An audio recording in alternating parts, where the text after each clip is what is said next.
Ya mo achen mo akwa Badwam TV Badwam dwumade so edwoada no pafefe rade de ahyira ye ene yenso enye mo kwan a dwumade se Badwam ye de bro de didi kan eye nkase enwum na twa agudie ne etodwo kase ni mu ene se NDC ni anase NDC fo ne yesuso se mame hawa kumsen ne ba wo mo de setuo se sekan awo no ama ne dabre mu no nyame pe ene be kire no tumi ye de honsam no ebebro e wasansem ni munti bambafo akire nipa mienu a wosusuo se de koso wo ho no ombenim ho bi edo na nsem bi na no pai me de bro Adom TV Badwam kase o share live on Facebook/Adom TV Extra Go TV 119 DSTV 280 or YouTube Adom TV Tube kase ni twegu ho bidi de afia amankwa tamaklo afia ni DMT se de nsem ni kire mu ankasa etie Mrasha bedwane de ma de hye wo awutu senya East abato mpesua no so ono anso yo so for wo share fisheries and aquaculture so Mavis hawa kumsen ne ya meka say ne ba atokumsen our pomode adwumayefo a 37 ejira na shoden den if you say edi chotwe ye ekoso wo mpesua so obi nim ne koba ye wo mo susu se NDC ni bi na de bibia wo ne kokko Adom TV kase etwaso yi ene sambe jina etwa so ejina na ba kokofo edua sa na atu jimi ono obe prano ti atu po gidigidi atu ye na bu gidigidi ekoji edua ne fini panisim na ni panija adua ne to ti na atu po ye say then ti no mo ye santi oni nipa no kokasa na oni different outside nkofu ni bia kokasa no na guy ni twisikan na msume Russia Timu Russia na yes kan ni say na me de mensaje e block ma ato te wo me asana ekowo ato na nu na ato traka na pa no de fa kwan na ba ku de change ni de fa bush ni ma ko chino school dan hostel ni ato ba wona kuma left Michael Ade eye ewutu senya East MPP amanyoko no trefrefo wachire mu se free breeding chrodwu medie no ne transfer no ehyaase no NDC amanyoko na bo wontiri mu pose obeto ahye won so na wamo wani eteto aka won sem enti enura kra na eyami se mo kra mo de mo hoji mo e ma yakoye we friends peace walk e waka aswa enti na de enim se eye ade a nyina ye boa ama asomdua baka aswa na we na no pay yanya ntie se NDC fo ye basabasa ye bi e wo center no na ne nyina ne se akonya ba akosi a ni party so a mienu na eto ane so ne yesi obi ti so nipa no so we hia ye hu nipa no e na edi basabasa ye ba ya ye nyang omoto nsafre ye se o ye mra na me hwe se be solve situation ti no na menua be ma ato edi nkan e beduru ha ntina oni danina na omo hwe anamo Aposi fo akire nipa mienu a wosusuo se de ekoso e wo fa ko electoral commission wono matena ye wo kaso mfimfin mantemu no wo mo ebenim ho ebenti ye nei wo mafrase ya wono mo eye enhwehwemu apa a meka se de atokum sen ni pra no enso emu etie na so nyina emu no de ade achie nei no na asomdua fa ne ntoma pa e de afra wo ho Adom TV kase etwaso na sabasa ye koso no a police for de honkrata ababetudwa wonum echire mu se makire nipa mienu a wosusu se sabasa ye koso e wo fa ko electoral commission ye won finfini mantamu enekwasie ayahummo bosome de toso mienu no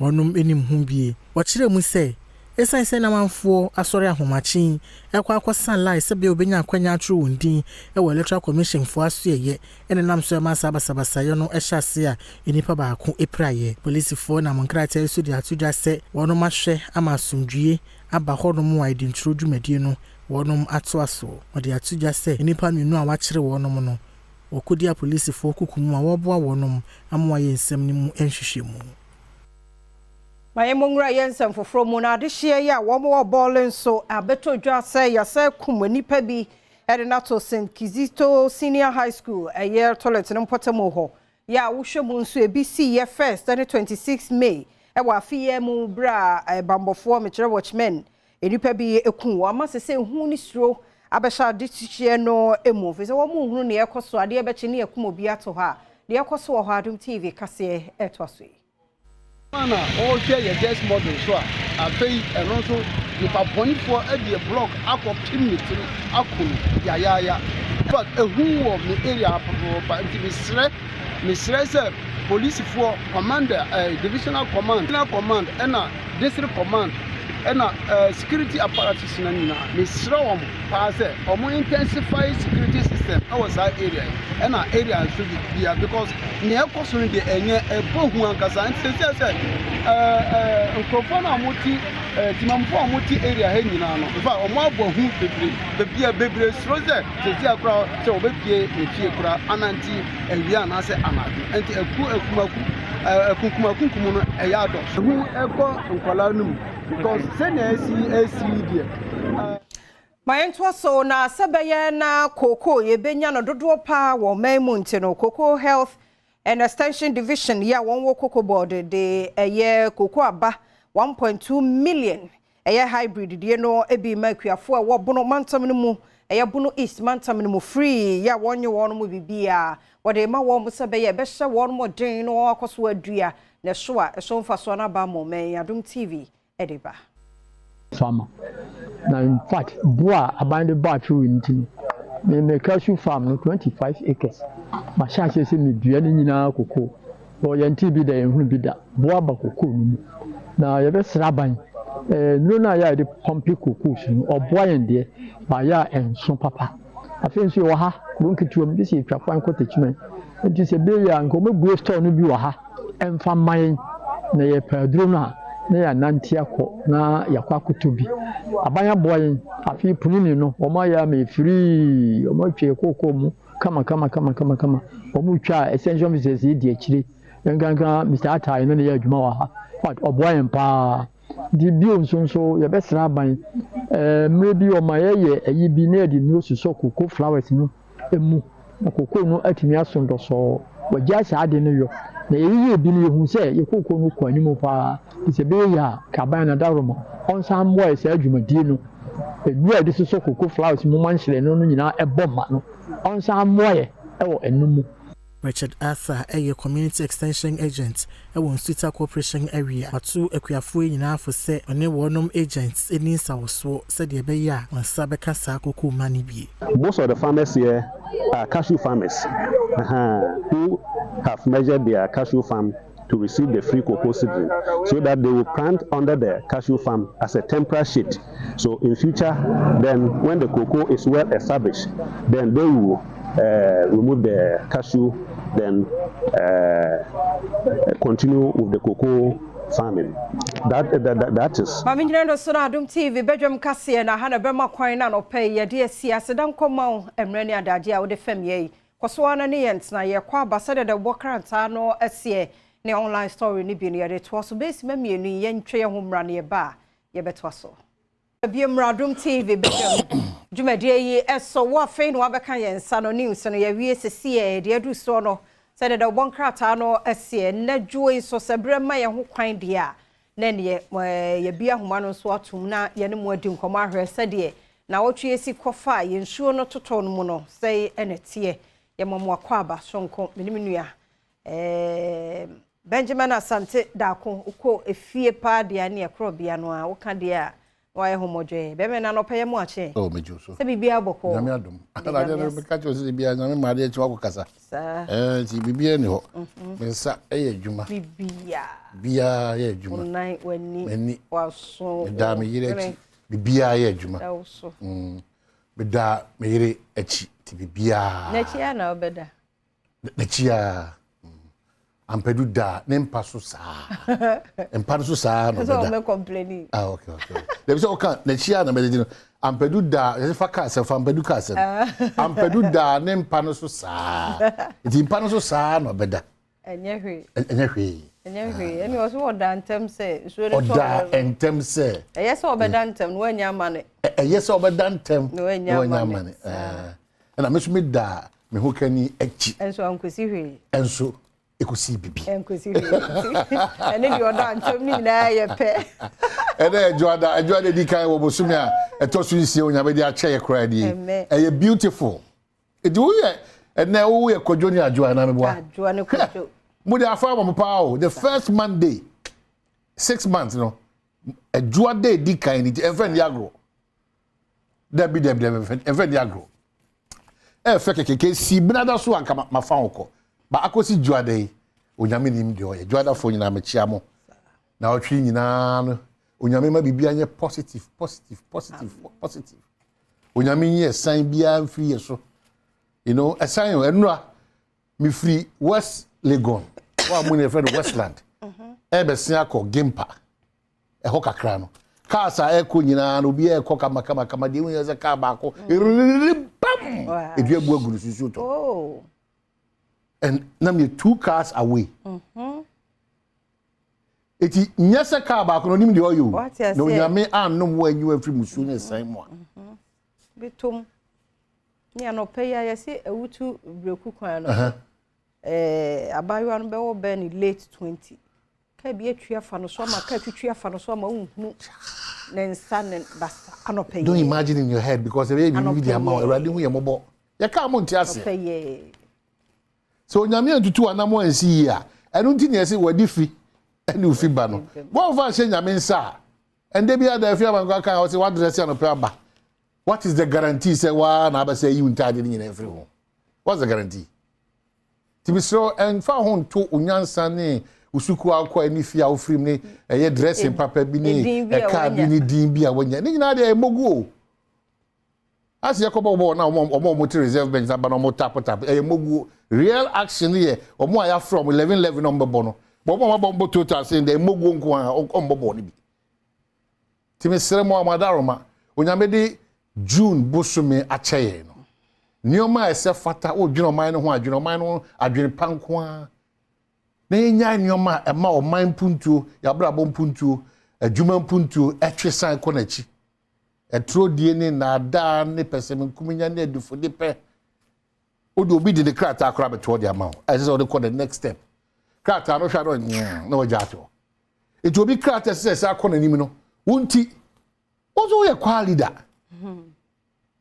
we elder so for the honor preach sa krata no adawa for almost 5 months ni just for krata na fako I problem for you eni bre awon ya eni o ma basa abufu o nti ase otan hunu obi share fia mankwa the fact or dey fia mankwa from day one or dey fia mankwa obeta na kopim say the bc what so na pedi obi kan nyina na say watu amena bi da woni mo gabronsa ma nkoto amena nim ti bisremo we dey mogu by addition is very important and na ejuada June de toso miensa e da twede ampanyankopon aso de kwa akopem no nkuro beba pa minute June ni ha e bedwam on Adom TV multi TV so afia mankwa di ka kire ne ma e be nyina na mu se sisudua ma wo ya apomuden ho nkomo wo ho sanso ne wo agokansie ni ahosepe ho nkomo wo ho ana ye wo asemidi kanso ho nkomo wo ho ansa na ya tenase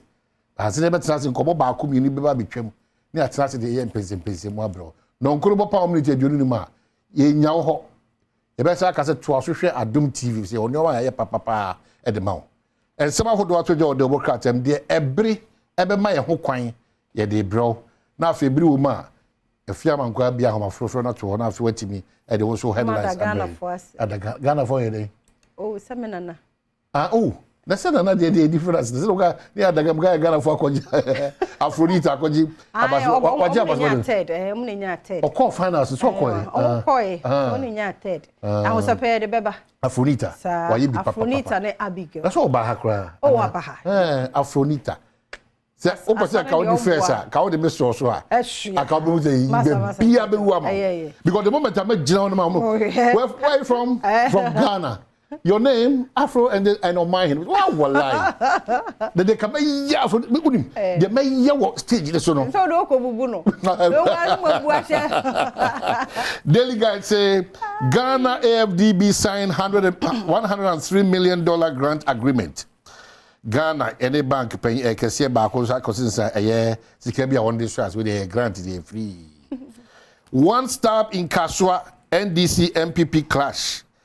One of the suspects in Fonya Ba and the victim no so not to ya need koto ambulance mu na ko na edin chocho no stab dia papa ye news no kura but sa o match ba ko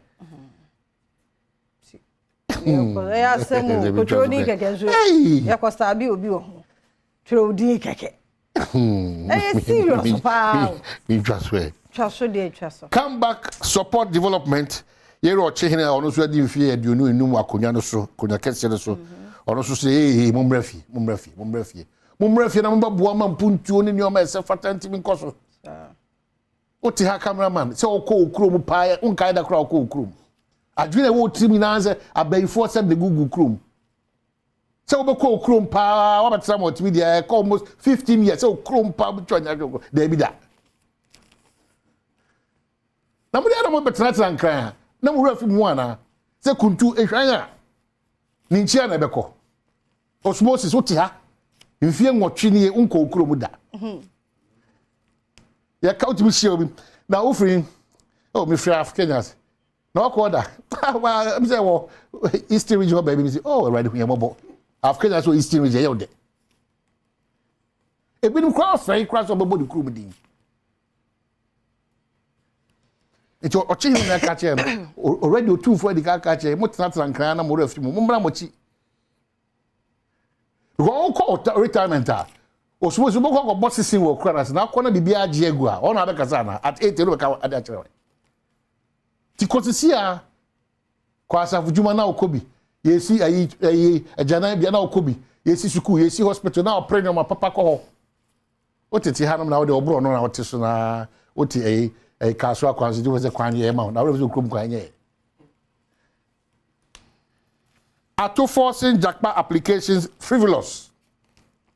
Era go for dame nano da NDC amanyo kono so den sembe bebe tuja. And then ya era auto forcing the mera nim force de eye kodubo bi koto attorney general so. Or court. Share court is a court to na attorney general kwa no no bebre wa odwetwam bi go nya de. Suni ba oda na. Era go for dame so atwa bas yey. Ensem na moke kan say. Ensem akese amoka kanyina na ba kokora ni wa. So na papa ono so na ni yodi abrom no the publisher the Ghanaian publisher ambulance trial AG tells court to dismiss accused persons applications and a medical boss right no the seven na mo dia kodan court fact we na me dia we mo dia sem papa bi ani court na me kire say ye papa majority exposes minorities hypocrisy Adom kase o mra se bedwam omo akase yenuan mo me dom kuma de nya atwum sem yam de pa o yeru afenyo marking ana ekase o chehine kasa o kasa ya ka ho asem da afi so oba eye ebibrim hanum si ya Ghana toso enum aman hodo a ohwe amanyo sema ekonomi yi pa the Ghanaian Times free dialysis session for persons below 18 above 60 atadwe yati asempa na still there's room for improvement Canadian share abeto ho no wie pay effective June ya ni atadwe ene ya te denne ebi nto wa on tem komo na se yes request komo cancel ni na nka bibia na mu yo enko nkokosho no bia ho nto I'm telling you ebi men wa na hu bia na on kenkan a yezo Ntira se omo Yeni ka kwada ba asekura sa na monto we otunu wo below 18 na okosa ahohiahia no wo yade mu a sa yade ni mu a dialysis no bibia oda machine so na moja na ye eduma mafa na from 6 afi wodi abruvia diosia so a onso no eka bia ni hode ma it in between no in between na de hu yembo e ho na ja no so wo mo 18 to 59 no emu o hia nkasa why be no kurenie why be but so betimi a bugum kakrama ye na ehwe ne man ko bompa ye nim so wa sha asie so ombesa ye ne ma bi na a eno so atimi a Manche leads massive homo cleanup campaign in Accra ye dase ne ma obaye won kra hakra de bi mada tiene homo eyi ni tiba Manche se pra ye mountain so ni agata mi atitim na bi onu ankasa edi anim na di anim na obeda fi obejija ho a electricity goes up 3.45% Water 5.16% effective July 1. Boy, I'm here. Now we want you. It's good to hear. Well, and make national catch up there. Yenny Monso for Cotiquine, Etricania, Etrin Suru, Ayanka. The next time we are vigilant. The crown and be a Juman Kenya. What's a wood tree at the end of service and one? Problem. Busumi, Naba. Busumi, Naba. It's a costo. July Bush me between the can cry. Whether you and yet you, we all have to ask for good service. Oh, my Joe, intimacy. Because what to me, Kianek, a better Tino, a bear affected. Today, also, ye dear boy, consumers. The uncle Badwam proposes reintroduction of road tolls, says a broad-based tolling system with private sector is the best. I say, road toll na ye from na adwene mu de. And samra nemum enkoya ban ho asem enkoye ankura na nkono no wabesiesie kwan no osiesie kwan no wi a na oje sa ato na se bibie ekọ kama edema eye private sector no ene yakwan hodo nyina so. Former British envoy to Ghana sacked for pointing gun on embassy staff in Mexico. Who news record? You know, no bag on the end on the obedi John Dumelo any san in Kofobia Kakasa. Every ambassador every second you was in the more money.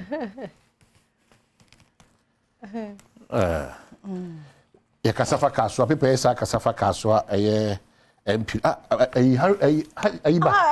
How a kumsen, but that's all they are two kumsen. Oh, and your baby, our baby, the daily analysis should be about our baby. The new finder, BOG post 10.5 billion Ghana cedi loss in 2023 due to mop up of excess liquidity to reduce inflation. Hey, see the Bank of Ghana. Electricity is my baby Janimu, and I feel John Dramani Mama Kasa. Mahama promises high purchase electronic motorbikes for Okada riders. Don't drink it, Aturi Mahama. Say, hey, who you Okada di asempa bama. This sheni say me de mama buy no. Na no da kra me catch them say me ba. Me regulate mu front no. Awon modjuma na mo ye bibia timi akọ kama. Ene kra de me free ho kra. Electronic Okada motorbikes. Me back pa bo ma akonya mamba. Okada for the motorbike. And ayonko fa be da me ne montem ne enoma me de be bra modjuma ne enyimonyama ba wo no. Eno ana me so me de ba. The find the workata na dia ba. The daily searchlight ye di wi kura ye di searchlight ye wi no o publishers was a brand picture on dia ba no. How are cruises hey, the new publisher of Jaba. The Daily Searchlight. Central for a editor now a MPPC wajai. I can. Era can crunch. Okay. I say or a lawyer. To know a content code and time person. Okay. Era a lawyer can crunchy match. Or no hopes in a fine lawyer. Or hopes in Tia Pussy. Minimum lawyer casa. I did 7 hours in the you know, and he also cracked out of their baby. Keeping Ghana, African funds in foreign banks wrong. Adom, Finance Minister Anaka saying, how a kumsimba, ya want to say, I want to boast the cocosono, Nifuini Wahan say, oh, John, Tia Akorogo laid to rest at his hometown. Oh, Onipa Baby. Onipa Baby. Na ugu ahumi nyina wi ana ese won se abrabono de obeti maye no ana nso wabeye no. Cocoa board closes 2023-2024 main crop cocoa season. Era boy in edu ono so nyfo nyini e wa no se ntia di si. Na if you up say nipo be fa afrefo bia na. Oh, emrena so ntia fancy enti se de kwabna kaye no. Ye wie pe na agudie mu nsam na to aso week mu health tips no. Ye kasa fa Clapfort ho ye wo obi ohono ma ne nan no ehwe animu say omo nan no dey see from sa nine tablet ehwe animu direct wow ye wo anodro oh omo hu say nkra no ye wo omo foforo nkra dey simple wunyini so omo betimi aye ne no say akonu mu aye ten ntie sa nkomo because bebre wo ho but ayo omo say me fa se bonsam ne be yi bia o nti me sure we oh papa betene kura ma obenyini kura wonka say na o sa condition no ye bebre wo ho yesre wiki mu clapfoot yentie sa nkomo na emre na fe ya hosepe no bagina mu so de abro na nkomo ahodo bi ho asemi di kan beba pensem mu so ebeba na mo mefa akonya iso na me na Ghana fo ase abusua odo no was massive odo no wo too much damase medi isu seven odwumedi ase amafo ogimedi o man why ade damase na koda fom no ade atunsa fe na damase na no ezi asafum de ekoye ho nyina damase ya anya hwimpo yo bajwadarma enti me do bia se obia busua no me empire say rade fo obia nkodro somdwe mo ye ma ne ye fe ebi mu be ye obewie na ntokwa no ne ade ya ntesa ewi ese de nkoa bibia ye kama ye nim se no nti ye na adwo apna manso dani age ahwe body kura wo sere na me say ne odo wasoma dwo pa because huna hu se nanim no se de nkoa tum se babi wa kodro no dum so bia ni ho ekwanfo bia ni ho bibia ye kama dina or at peace nyame nhira obia baako ayi ma akokwa so hene nana amawie akokwa so hene nana ya sapon star transport okay star transport star transport okay ene ohima nana ejewa ya chiamo anope yekromu kwa nyanya kra ono abo afri ya you papa fa kwan no so na koye ma mbabi ya twaso nti kwa na bibia ni ho de mfansi yeda se ye kwaba. Right, fantastic morning. Busia and so abwade na tama on yakode aba ma yede ya gudi mu nsamo brɛ o bedwam so se bedwam wo kansie na yabane se dia na wonim se bibia da din ni ma hye bibia kama se Joma no chone Bernard Padi botwe o me producers now. Yabasha say the UEFA Champions League fear ban ye de no ne de ye kan wasem at the weekend no e ban Real Madrid for another year running for the 15th time. Real Madrid are the UEFA Champions League trophy. Now, Omane Dortmund at the PM Soa, Tani Cavaya, Vinicius Jr., another final was Sanchego against Team Omani or more final. 2-0 na Real Madrid win here. Yenko Piemo ewo England a honor final. Omanaje another Champions League trophy. As I say the final Omududia I budget a few some in the last 6 Copa budget and of course in the last 10. No, I just say that na day pass it Omobeluzi sa final. Now Carlo Ancelotti on a coach at Real Madrid Nensama what in some side to a man of the match Danny Cavaya. Now, what Oshame and Anope Obia or Baby PMO or T Havana Tema Community 9 na a massive. They are massive. As always, Mama number 1. Adom TV Bass and PFM Badwam FM or Bah. That's and PFM Champions League Fun Day was massive. What by ABI that was say and then penny for the sponsors. So Bia mad in a year crab channel. And I must pay but Sabri Yamunreti Havana and be BSC Koye over the weekend.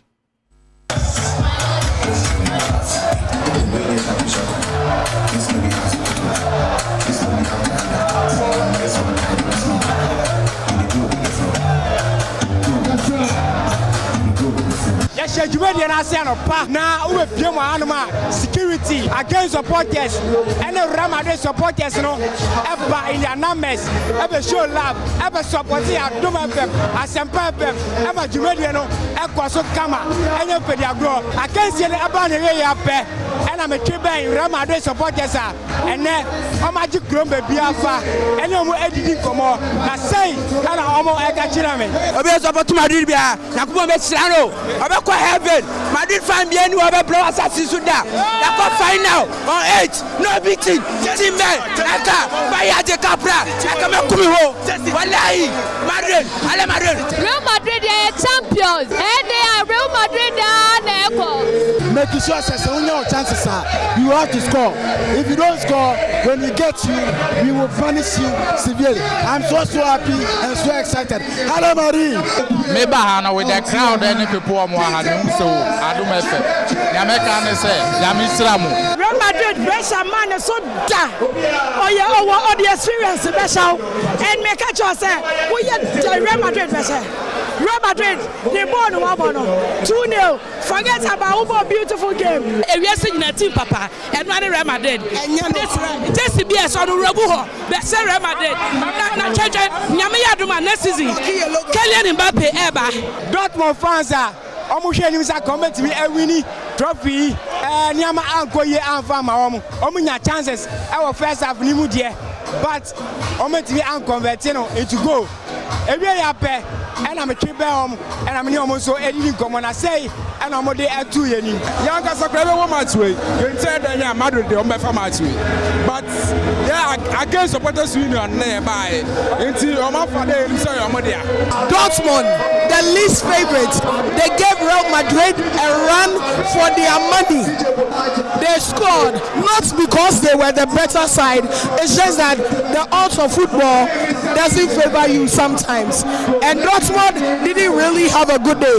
They should have converted all those chances they had into goals, and that was why they missed it. Inexperience, and I'm one Dortmund because let me conclude by saying, Madrid for any experience, and I'm watching me any match.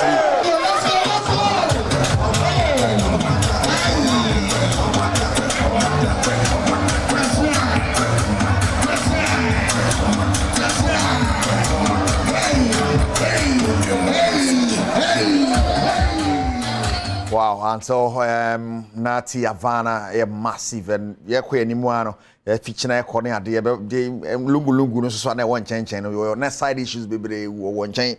If you are near born over here, if you be young, more yellow, if be young, more guess or near my cocoso. Now camera there will be a sort of ye piano, ye cow, that ever TV so. Young quad so I also Jan Screen Cassia Pane who see in the Eastern region. Now also almost share Champions League for and I also coverage in Sequoia.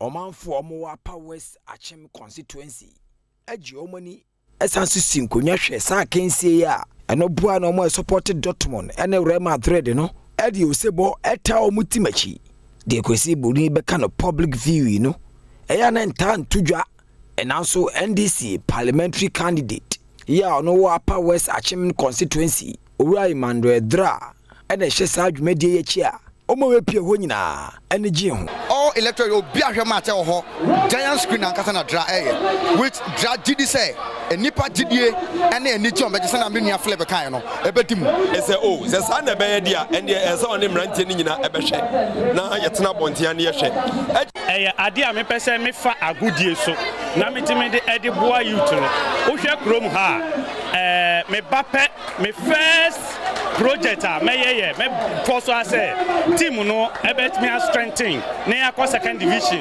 yetimi ato asopo say nyame ya dominate sports no so aye kan sports no it comes with infrastructure work we can do better enti media me chance wo Upper West Achem. So Champions League hon 7 Real Madrid age bibia da din to this season the autumn say ya rap bibia up here the next season back all the immediate and the by ni mo ya no the Euros and so ya be jere nya se dia bro kama pa hye so sa fa me now oh hwe na ya Malta Guinness ya Cotia Havana Malta Guinness so bi ho mpedi mu hye de mu nyu na the da from boko Malta Guinness na bibia pint ni bibia no Malta Guinness na make for the my boost vitamin B e wo nipadua ni mu no na mo ahoden pa nyesa wo domo ne keke nya ne de keke but mo ahoden Malta Guinness. Now, you feel in Kopion, the senior national soccer team, the Black Stars of Ghana, 2 matches there anymore against Mali and Central African Republic. I will fee Mali away to have this week so Black Stars and 19 BC Aqua now. More a training in Ghana, Kopion, the University of Ghana Stadium. I want to training this year cost. The Ghana Football Association President Racket yes a Kreku that is some to or Shobun Christ. 2 matches here, Monquay, no Montio, my name. All of you. The country is behind all of you, and it's important we all stay focused, very focused, and extremely focused on the 2 games that lies ahead of us. This is showers of blessing. I hope that we'll go to Mali with all the confidence that we have, with all the quality that I know we have, and go and put up a good performance that will give us the desired results. This is possible. Then after that, we'll come back to our favorite, Kumasi, and God willing, finish off the other game. On behalf of the FA, on behalf of Ghanaians, I wish all of us well. Let's train well and let's get ready for the trip to Bamako. I trust you. World Cup qualifier Mali in Ghana or Thursday the 6th of June to watch the Herse Ranting a bit my few Maimuna Yahre Senasa game with Siako. Then after that, Omasambi Pimune, the Central African Republic. So at the Appium. So that Yemfi World Cup qualifiers, Nemonian Copium, the Ghanaian Premier League. I got 2 games to go over the weekend. Backward if you the Akanka Summertex Omo champions are Nessa. I can see a 2 games to back count. Calculation okay can't come Summertex Belgian League. No. House of Folk relegation and winning Central Power. But I'm going nations by 2 goals to nil. I want to crash Porsche to them. Now, Kotoko. Olympics Cup or Makaba Common to me ante. We any be bring see weekend. Young call the Ghanaian Premier League anymore. Linda trying to pick out Kosa. He does want to keep the ball in, and Kosa swings in across and does the opening goal for the Phobians. Cisse puts the Phobians ahead. 6 minutes into the game, and Ansabok are in the lead. Kosa to Hamza. Now Linda. Good run from Linda. Now Hamza is a lovely turn and it's a brilliant finish. Wonderful goal from Hamza Issa to take his goal tally to 13 this season. What an amazing strike from Hamza Issa. The Phobians. Stay very alert in defense. That's a Kraget Olympics come forward, but that's a long telling pass. Gets to its intended target as well. As Matthew. It's a push from the back.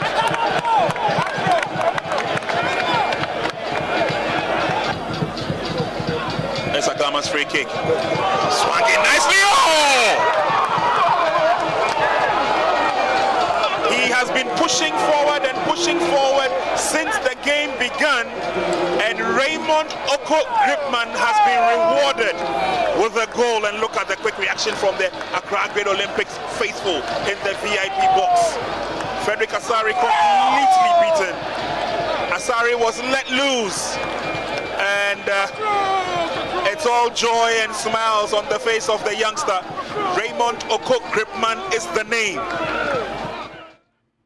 Right, so some test winning 1-0 over Gold Stars. So now one more table, no more badges for our boss. So I'm Gianna. Now Justice Blade, or no, yeah, Koroko Mefela. Then some of the 2 drafts at the game. So disappointed because the kind of star game we did also hit me then. Yeah, we need. Now your supporters no money, but unfortunately against me and then we need. So you're so disappointed for the team.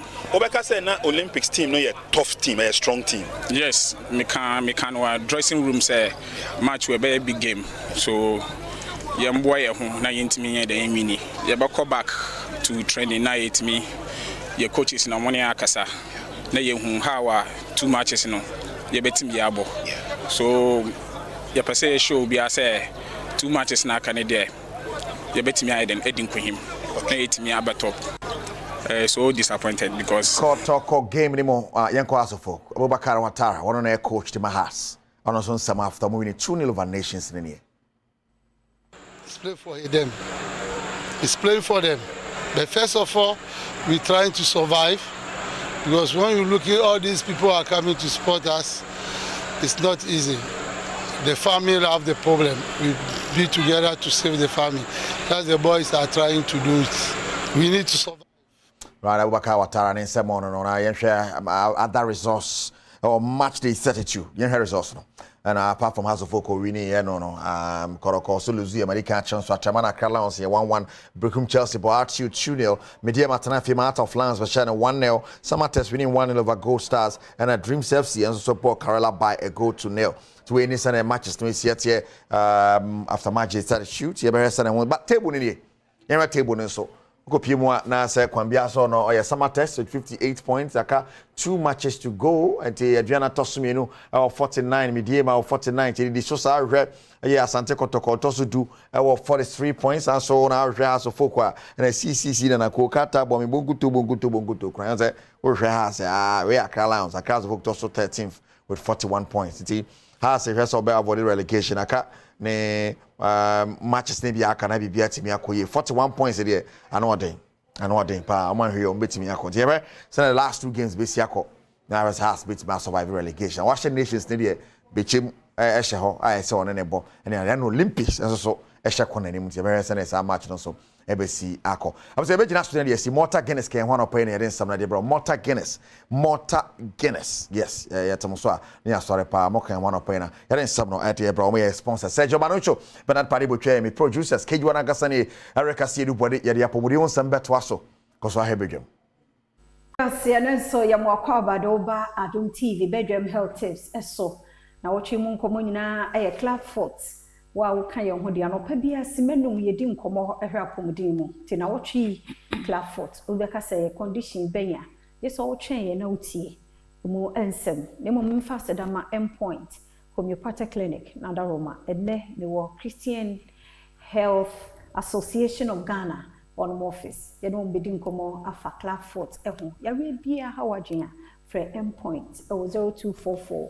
867068 Obapa Esther Esijeche ya we clinical supervisor our Christian Health Association of Ghana na watchi 5 minutes bia so oni ebedi nkomo afa Club Fort ho oba me mu akwaba medase na bia boko de ya boko e de nyame ase mesema akwaba eba Christian Health Association ya dase papa Club Fort no e condition be ya okay so ye ka Club Fort kano potokasemo congenital deformity of the foot where it is turned inwards and downwards nti me fa me model wa hase ya yare a ha enan na esi form na nkasa no nti fiti ankle eba nan na esi form no instead say ebe straight no obe say achia ehwe nenim na usually na won kwalamu a ye wo abofra na we hu it is present at birth unya wo abofra na hu empempi no ye wo abofra da isan sase ne o hyewo awodi anim tiana ne nan na achia kakra but as I say after a while no etene ultimately ne nan ni mu kama but we hu say Club Fort ni de abofra no ntumi ntene ne nan no nti nan no ekoso a achia senya na ehye awudi yefuni mu no achia no ekoso a achia saa na ntumi ntene mu nti na kind of fixed deformity na se wanye ne hwe dia na ababeye disability na ababeye deformity a abofra no ebeye den ebe ha no daachi nti na ye Club Fort no nti me usa wo skeletal model wa hase ya edi cheche mu nti no usually ne intini na eso nine nim no ebe ma nine na nke betimi atene aye straight no nti ebi ayetia ebi ayetenten na ama achia dompe na ewo nine nim no achia ma ehwe nim no na Club Fort no itimi ye nine baako itimi ye nine mienu mpempi no uhwe cases aye hu hospital na about 50% uchemu mienu a mienu ye anya aye mofra nine mienu no ebi osabe hu say ne nine baako nti mo say na baako ye straight na baako achia ehwe nimu na njemu so achia say e common in boys we share statistics worldwide no about 60% AMM and about 40%. Ibu okakwa 50 more than 50%. Na unje da ni mienti a edos wo emema mu. No de nhwemu ntumi enchie mu potin. Na very common pa. Nia Ghana ha say wa ha say. Say uyi mofra 1000 ka say every 1000 live birth me fa say wo mofra 1000 a ubenya emu ba ko a wo Club Fort even na simple nhwemu kwa che say first na 1,000 but see apo eba like 800 nso you mo fra 800 benya ba ko a wo Clubfoot na Clubfoot e wo baby but e common e wo lower and middle income countries Ghana ye count super Africa countries ni bebre a Clubfoot e wo honomo nti ye ade a e se ma ye ni kon pa aye hwene because ya anso ano a mo se na aba be ye ohaw be deformity na abofra no ne nante mu nyina aba be haji wow na ya na ye wo ho na o mu hu ye wo na obehu okay be bebre na ye wo na but ya na ade ma midwives ni bi ono ma mo mesene say who say ya wo abofra foforo na definitely na na chia kan okay but so da abofra ne kofi am da abofra ne kofi a say etwe na abofra ntimi tene ne nan ni mu yes straight but who say we dey still wakwa no dia ni ko to dwe na atene kama ni won say na still ne nan na esi form no de akwa ba ne sa dia na say o ma na ye nti ya say ye mfa nsi health chanya me ya do e beto so ti e Clubfoot na watchi e ho nkomo ne dia wayi na di so akire ye no chanya me ya do ma kan ye ho na ye nto so den na de sa de no so eba fasedama endpoint homeopathic clinic na da Roma edi edi nkomo ne number ni 0244867068 ochna de pachi ya eja Music Awards Artist of the Year Stonebwoy enti ene ye de be ma star bi wa ya de obo no homodin de bia machiri boko agena de ene wo de ko ti yiro ho mu nyina mo ya de adom to fon bebre wo ho minim se wo mre no so a na ye de na so na ho no mesha da ba ho na mom wuyi Telecel Ghana Music Awards no efri ho no mu ana mo amoni tua so say ye mamienu ejina kono e wo bi man so Afronita ene Abigail asapeni na that's what was some as simple as a flexible bia Jonas betimi asa yima betimi asa but it's not like that but I was almost say we are home your mo home no my ejina ho say nkoko bia nko mu di first ka omu mmemu kura o mind be mu nko mu mmemu asapeni enti third place and wo munyai wo mo etoso miensa British Got Talent 2024 Afronita ne Abigail wo mo toso miensa wo ma yade ne enkohwe study adwumadie no proud of you guys ma yade eni no mo yesay wo be ka first three ho na what third position eni se nyame yadom na nkwa hoden wo ho no mu a the next one another oh mo be kokra no bi o mutime na me hwe sa nka to me be ma me o performance ne kakra so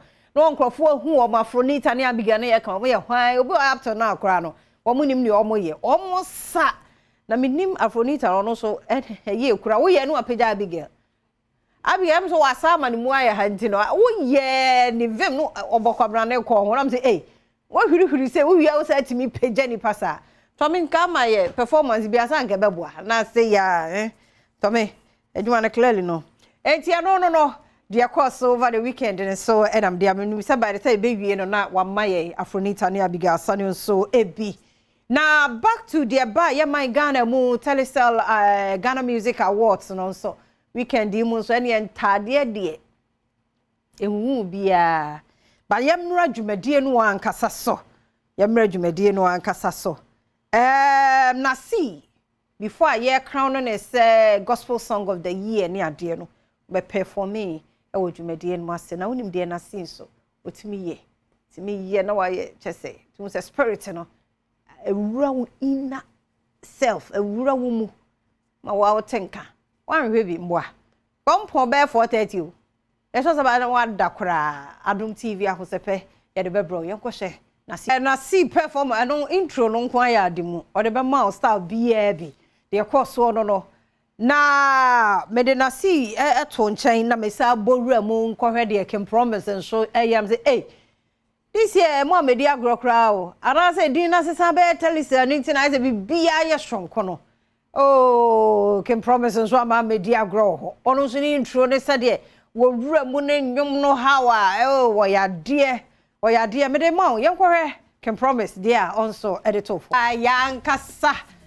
mama no mama yehu sampa edin na sesa wogina nsuo mu no bi busa se do mu ho na nsuo ne da na he no when you kind of say art.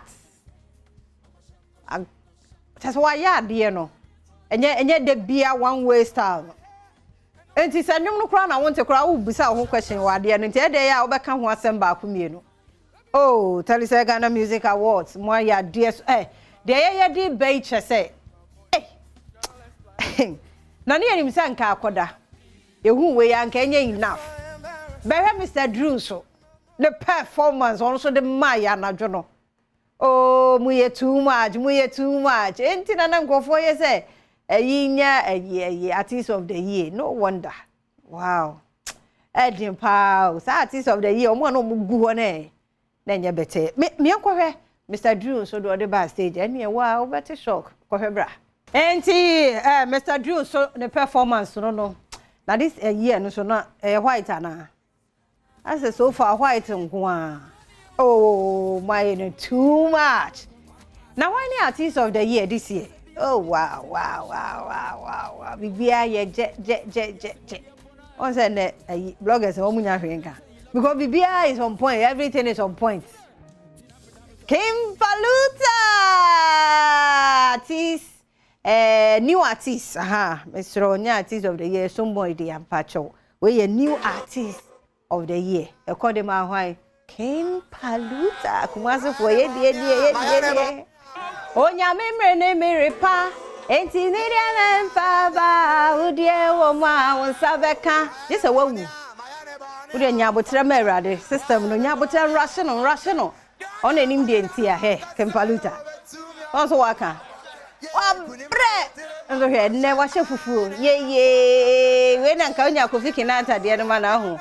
Then Fantan, I have been to men can come about a chaplain son of Bano Washer White. What you see, Kim Paluta, new artist of the year. Now, but remember, what a umreno swan. I bet shock you be a today now, but I need demon or training easy, sir. It was a dear now, I hope Papa and none what dinner. Only Bahana see her when I then so okay see. I don't bet see a Simono. Who's a near me in assassin. No, soft preaching all kind. Or say sometimes concept or honor my ye. Would you concern more being some pat? Yamay kesse as a way. Ah, no mammy will buy one and numb hand and there. What did I TV no sano? Long as I could concern with say ye, a shenyami and munyam. This concept or why ya near dear, which you should be named near the you be a dear near the I know dear yet. But dear, come be on say, eh, Nasa will create me at the end of meeting me is what I say. Taking Paluta, oh no. Na ye no, oh, this year, ya, dear, I don't know, but oh, my organizers, my idea, and artists knows my idea, audience knows my idea, oh, my idea. Me Panama me biana, and I'm on for red carpet in so. I'm saying, yes, I'm before red carpet. Me Panama, na me adom near won't come one, yes, I'm a fasubi. I'm see a chamata deno. Said and it's in as a me bed to be sad. My yet me inquire be a best said whom you are me dinner. There be someone coming was him. Send me a baby who has fear bock or dear. My catch was a bock or crowd to me here, so I say. Near we, you know, seniors, the legends, almost so bad performing now. At the end, me finish set one more combo, more year performance, no Chame Kwame near Reggie Roxon, near Mains Bell, near oh, stage, you know. Go more brand, no one we saw or ni penny na ka home boom performing na so ni so kache ye hwemra wo man mu na ye dem call London and so ko hwe afronita no eni die mu a ma me fa won si he se wani age ti se wa hu ke kanaba sore ko adwume eno an ka se nsuo to yo eno an ka se na ye dwume lai me lecturer bi nsuo ne tokra no na mu aba na student ye nu ho se what mu say Americana no a ensuo ne to no a ye si dua bebu nti ye te kakra no ote dan ni mu Mr. Onfa bibia anyi ho ano sori na kwa adwuma sori ma me fancy ha komo bebre wo kire ye ntena se na fe ye nto no so mo afidie no nkoso na Adom TV bi say wazo ye yada se no mre no wada age ade fam ye share live on Facebook /Adom TV Extra say Go TV baby obedru bia 119 DSTV so 280 and YouTube search Adom TV 2 ye wo ho mididi afia amankwa tamaklo sister Sunday be wo ye guy me chia wa no pay ye kwaba ye no aha ye bebo ama ho atue o dia befa artist of the year dangalana putu ena ye joada ye de nyame asese wama ye hunu dai so ne dan mu so ye fom kama radio ohwe ye so anajo de suo mo no de yesre no wa ne se ne bambo no bekoso aye kese na ode yakọ na ode ye aba sabre ajo won so asa abai aha tie ma no akọ aba wa ba tenase ene ne hia mu ye ne masoroko na enenso ye dwado mesro wo hia ne ma wo betumi de chese say business na wo ho na ayi taxi driver me ne baaye me twitch ama no so forceful but obu ha wo be man fridge no on fa nye ne purpose not ho no ma mete sa na afenasi na awurade amohwe me ne ade enne mesanya Kennedy digital satellite for wo ha nyema wo mo ewo a enne ma adwa obi anya adwuma unemployment no mo ntwam mako machine GB anso fa blending fridge se pure auto se drinks so aye bi anya no ano no be me na agina adwa wo ha me nyina adwuma nye ono eti ase ano pe me mu achen yana se bibia bokode e nyame adom birthday ne egusu edi o se fin na copy December wow ti promotions ni wo mu sa yes so beto a birthday ni ti ya tete so discount no de bafu sa ano pe wa hye nkomo na se yie do ama na ye me dedo se me ti nyina na me dua de bi hu se you see 2024 ya chem ya was 6 month mo ya chem and then so ye third ma me nchia Ghana fo nyina na question me bisa ne se January and na auto fufu machine ba ko a and every week now we make be ebia 300 cedis 300 by 4 for the month times 6 by this time keska hineda ho wa hit but say ne nyina anya ode nti ode otiti bi kura to ode otiti bi mfiri mu ni kakra no kade da ho no de ti mesre obi bia wo hwe na no pay Kennedy digital satellite ya ba ma Ghana for yes ye de ebua na ebie nwuma no ama nwuma na bie bebrebe enu ti ni aba mesre wo odi a obeye na no pay be me de ni se wo be fa numbers na egu TV na se no na free Kennedy na ka yense Kennedy me fire service ni na me ya ban adwuma ni me gimi sika fa controller me pese me sai bi adwuma aside de me ye no Kennedy me ye post ni Kennedy me ye teacher ni me ye doctor me ye nurse ana say e bia ye civil servant ni na pese wo sai bi adwuma fufuro bi e bia wo nua bi tifie e bia wo maame bi wo papa bi na wo pese wo bi adwuma fufuro bi ma no enti wo boye sa amane na se bia wo cash a e betima mo abeto ana say wo de fa wo pay slip ne bra be fa ne omani bi ko fie home appliances na wo pa wo de be sese bi ko say fufu machine so abefa bi ko ni entete wo kakra mesremo say yemfa ne say Ghana ha ye adwuma ye dodo nyina ye bia 1 million emu half enso create another employment say adwuma na ye nyina ye te so no ntimi pa twa dun ya ye simu say enche ni ye nuano Muslims eba bi di omo festival den enu nti ye special sales e dia ma ye nuano Muslim ifo nyina eni Ghana fo nyina dun ni obeto Kennedy bia no ya tete bo no so amam because edu June July ya na abrabomu edin pa ti sabre ni bra ye so ye hu Ghana fo mobo e ba to fufu machine ho asem na no pa mi no wo ka to bi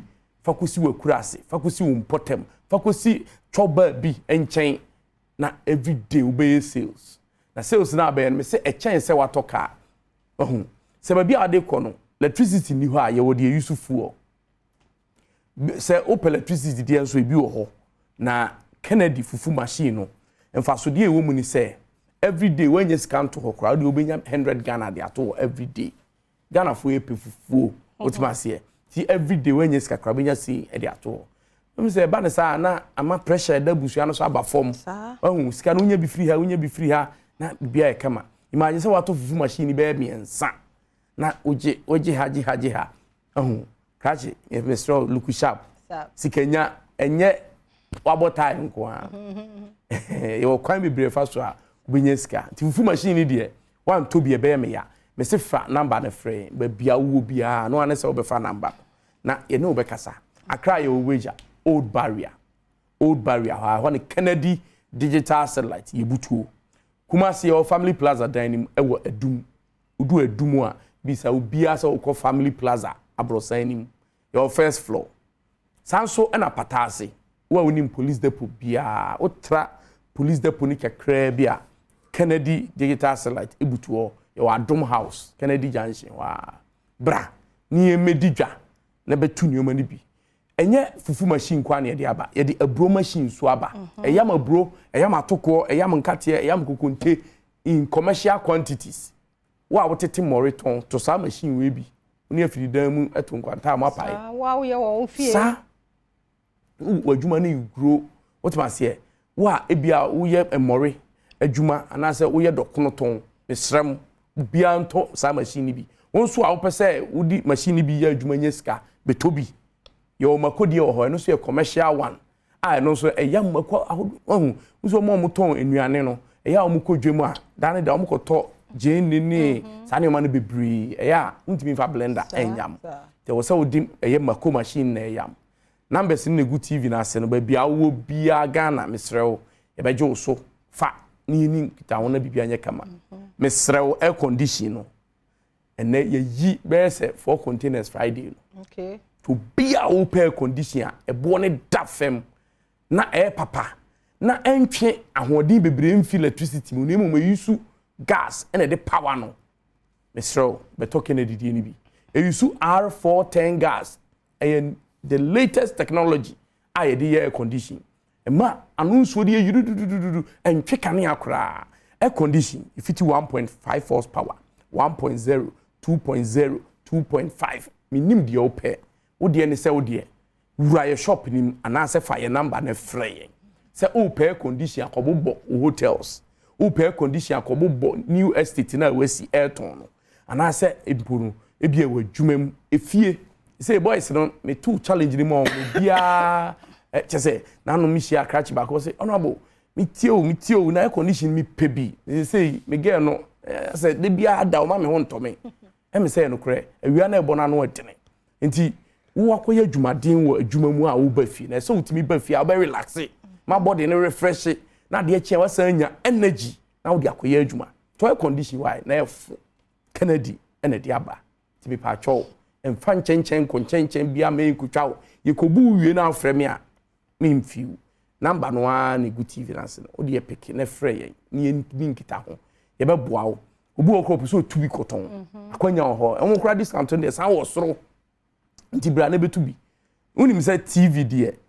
Kennedy de TV ra TV bia size inches do bia wo pe mo amupe TV atu akoton wo de ope anope kra ope 40 feet wo kire ya e de begu ka no de abro minim brand bia ope ye TV na 4K 100 smart esan digital esan satellite ni odi phone ye bia ye TV ba ko wo betimi di TV na ye side mani nyina bi brand na ye pesa de ne pa Mr. TV asaya ko Kennedy digital satellite ewo wager old barrier kotobis ene anope ya discount to the daso wo de okwa bomdin no ano so tie wa Adom TV ana so be kopatase ewo kumase bitwemu ho krao ukotwemu weekend space no wo ho pa ntino si ye loadu ne ma kra na enye problem kwan ne ka kese bi akuta bi wo kwan ho wa wonim kuma patase de depo ho no wo kwan ho aya de ana brand ne so do mo te ase wo ho boyi se aja yentimi enso kane amfa hyempa ti eti Adom TV so ni nyina ne bi no ti esre Ghana for yeah, the home appliances are bar, for TV, air condition, deep freezers, and the sister, what can we? Or cement to deep freezer and fancy them sakeke. What you say? So, what to you see them sakeke? I walk on. No, I pay young girls, bear me and sound moon year you my. No, I shinsu only drinks a guma mom. Oba no matter we. Now, so call me patcho costo ra. Then say lights in the bone and nick a cra. Now, one amone say, you free dinner cherry. Sister only my debako. Say home appliances, a cha, a expiring date. Yeah, cannot crash a Ghana. Enti eba ne sa na etwe light dodo se ye pese eboa na ye save energy dia masa o ha ya yi si nche na tom no entwe before ebe say na wonya so mfa so bebre ndi misrawo beto deep freezer ni bi why your fridges no so bia double door no ne table top bia bi wo ho na fe eba washing machines a bebre Kennedy mo am pese musua de pam number no ne good TV na se ne ye de mo machines akese ni bi neating de ho nyina ye de bi aba afi manual ones so ye de pina aba dispenser EDC offices bebre ewo ye ho afi wo decoder bia obetima ba ye ho me recharge amount number na obefre keke na bibia ye kama minim niema ohia ofie home theater na ohia na ni ohia ofie pa na adwuma mu a unya wo Kennedy bra kitchen niema de ya Mrs. Tadibia me kam say ene ma ni bibra o mo bre ofie ansa na wonu aduane ma ni kura masa ade na wo tete oba ne sa Mr. fa ne bra Kennedy beto oven bi bena ya oven hihiem ya de esinchen microwave sinchen blender sinchen fufu machine efie de bi esinchen ya fe na oba no wi a obeti fifira san di a wo ka da bi Mr. ma oba no so onya soft life kakra what I say deep fryer ni nyina bebre nti modern kitchen ni ma ya de modern kitchen de ni nyina agu Kennedy ya numbers na ne guti bi so na me moso ma obi a boso ba na majapai 0244 385 128 0244 385 128 0243 074 750 0243 074 750 and 0244 385 136 telecell number we so friend ya ubenya 0207 65 30 31 0207 65 30 31 dia wonti asie bia no bra Kennedy uto ya de so age receipt na BBC a yetimi aboa yada se papa Kennedy digital satellite 4 and an open so on ya bedi nkomo no ntra ho ntwen nye na china bia ye ne na mfo ani so sika na wanya no fakoto na fashe mu kenana emmoa o multiple mawo na wonso adwuma no eko abana na meda se papa keki papa bi ano de wo kuma sene ne mpotemu dia eko aba nana Francisca nyame hirawo na onye o pastries kama emfama bibia me school daughter wa ya de pa de edu so ye busuane adofo bi na e woruma wo da yen celebrate wo no mo e ne na radio asema won kra no won nipadua happy birthday enko se ye de obuo ni ne die be ka no senia etie ye wada so yen sie tirase wo no kore ho ene yen fa kontompo ene na ada so nka asema yenim ye ni pede ye dani asabi kasadodo onfo so mpam ye fuma beji atuni apa ho ache watwe asai mede ne akwese ensia asemi deka enie ala pa me no din komo from last week na ya sha se edisa akobo nyina eba nyina ye discuss about how a dollar no misbehaving and saying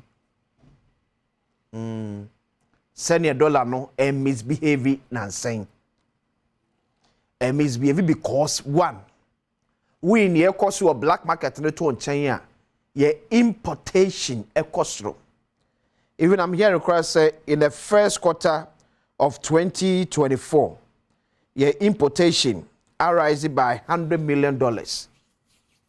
So it just say import no kwa na ekosro. And of course, Ghana for ya bedroom pempen so be afraid I say abrofoniema atri de tekrema so. Abrofoniema ye de. Eye fe dodo. Eti say ye krom ni kura eye bibia ya na eye difficult say ya ankasa kura no ye betimi appreciate ya na ede mayen ya ankasa emu ti minim Ghana phobia ye niema o man mu a of force no aye made in China atwene ho saa because the moment a Ghana fodo na ba wu say ye made in Ghana no ni ahase ye twe ye ho free ho but ye made in China dia ye okay ye pe say once a year made in China, made in USA, made in UK, any a once a any Ghana dear. You okay. Ye can dollar somewhere. Ya na se bia adwen se omo akosku nko na dollar form. But na wait near ekosu kire se dollar no eye obi bia asem. Ye na yakosku ne ye na ye nkosku nyina yasem. Because amena kodu pempe so se dollar no ehunti kakra bia code echie nyina ebi na achie nen. So ya de hiade e de ma ye nyina. Meanwhile, be over the weekend, the number of imports and export between Ghana and Burkina Faso. I saw say in 2023, this is according to OEC. Say in 2023, imports in Ghana here from Burkina Faso was around, I think, $53 million. And Ghana exporting Yema worth over $200 million to Burkina Faso. To me, this is the best way. You say you call as your mind. Or say you maybe your export, oversee your import. And a boy ya me sika sem no etwe gya na so ye. Ama niema boy de bebre na $1 no ebetimi aba fom. Tibi wo Burkina Faso de mani age pa. Say no crasi ya kra mangoes the free Burkina Faso. And because you can't say the free Burkina Faso, but essentially the crest say you are exporting over $200 million a free Ghana to Burkina Faso. It assumes say Miamia odu Ghana import any free. Miamia odu Ghana kraniema any free. Say it me be 200 there. At least kebenya kakra wo yensem. Na ye can say in so Ghana for yenti ye ho ase say ebra so si yakaso be di yenkwi. Ya ma brofo ne ma na te ye tekrema so dodo. Abrofo de no ate ye tekrema so dodo.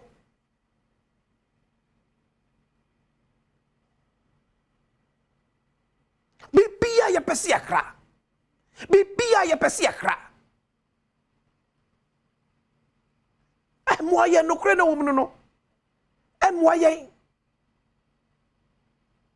Because the more na wo kra ni nyina no, na sika dodo ni nyina na ese from mem no, $1 kakra de ba he no. Ene ye koto ahyantiade ebo mu a $1 ntia. Tomatoes bu okosra $1 ntia. Jenne meko. Fish ebu okosra $1 ntia. Because ye krabi baby apart from nipa. Ye krabi baby from on.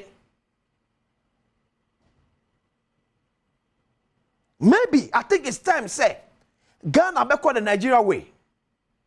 And when one what this was say aban it say. Near force to see ye beti yanka say de.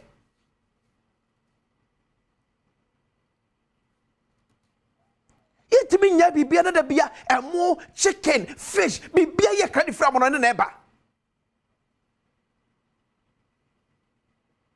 Na ye kan say so esrem wada mo manufacture niam o mam no mo misa say die enti na mo ya Ghana for ne mpe. More up to that standard and I still you reject ya na. Because some demo be amanat se me take am say. Na me kopa mo bi atwa. Ene kwa se me koto mo asem yo ne standard no emme ho kra. At least. Etim ne ko tipa kakra. Ba yansuye mu bi. Ye manufacture ne mo ye memu. Sika penny ni brenti. Adios ye di edon kwatwa mienu esom Ghana ni ba ko besom because person service kano any interest se di pale bana sade no ni de no entisa o kira wo ma me nyili sa brofo na yedro abrofo me nyili so ma yedro se chichira ye to bibia fa from nchen but the issue is the quality of a niema yeso tie memu a ye produce.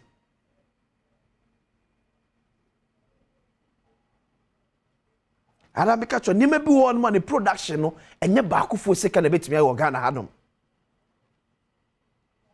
Onto hwe nyumako ya efri amona ne baye mamu a ye omri sika kese eba na wo hwe enye baakofo na adwuma ne dia. Wede kakra wom, wede kakra wom, wede kakra wom. Etomunye sika sana som ne ya, omutimye sika bum e de ye ne ye. But ye mamu hanom no, ye na e de maye. Many a question ko kasika bo mu say ye wu a ye mabaye ne den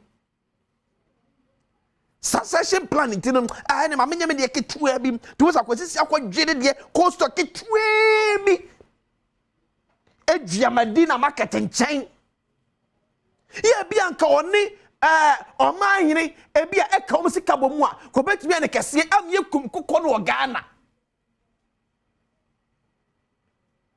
ni esu yankase Ghana nkokọ because enyuma export bebre ewom no sika ne sopa what is now not the deputy minister for trade and industry waka cho say omom fira mo no ne eba Ghana no de temi eso no say omom ba ne memmem nya be ma so tutu tata yo be ma sakakra e wona ta so obo watim say bem sabe no se ye kono se pese ye rice factory ye no se emu ho adwuma ye no enye sika ketewa ba ko for mentam nton so because obewie che no untimi nya na standard na abrofo de na set no and abrofo de obekom no nye ba ko mienu bi na set ye ba o ni pa ba miense na bi na kom sika kese abom and om de ayi na kodu sa pempenso no it yes ye claim for say ye ni ye krom niema ye hye krom ntare ye hye krom mpaboa no na ye dwe say the quality of ade na area Ghana for no et say the quality ade na ye de ma ye krom afo no et say cause quality ni drop here obi no say obeti sika koto oduro yeah, me imperfect pass idea me kwakotoi ade nye say because of made in Ghana to that be onye. Yeah, me adwen so ko honom. Ni empe ko betimi afa so a ye be bre import ase na ye export apega akosoro. Your raw materials be bre oye maimu. But because ye ni sika kese a ye di ewura the production mutin be bre aka nwurem. Bibraka nwurem etibie to kwako itri uhwe obi pa tomatoes fu a uche nkramu mienu abaako etu wono o export tomatoes di abrewo a enye kenten baako mienu miensa o wo the trailer e na twe efurudo se ne e Ghana ye fu e Ghana etese no kwani me ka no kwafa nkyere ho efuye no Ghana etesei peasant farming ye bo mo me export no enye peasant farming enye kitu atwetwebo a wo aben mu this ye devotee o say ye boatimi ama ye export akosra ye nya sa business no ye and this is where aban so bem Abam koso me identify areas say sika kese pa eko when it comes to enyane ye import wo nyane ho a aduane be pa na import bo mamu so say e yamu na import na dodo a ho na eye emu wo Ghana because ene omo yamu wo ye mamu no eye twetwebo eto mutimi nyina kese but the question say you betimi akomo nyina kan tam say mu fom si camera ne ye kan bom ne nya ne kese ana ba betimi ani pa be say enum me de so say sankofo de yimo mi say mo boa ma Ghana ye import emu biem ana be import mo kura na at least 1% of ne bedie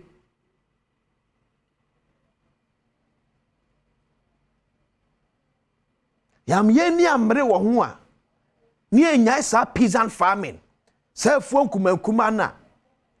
So could do it that obi every tomato to fuo.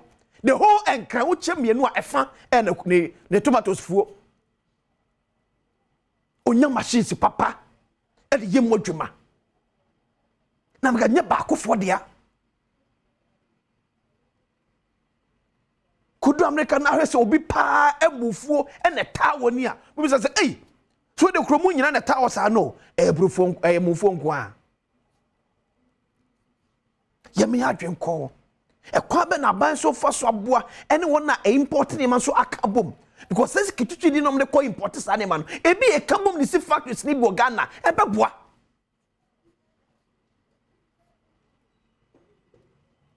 import also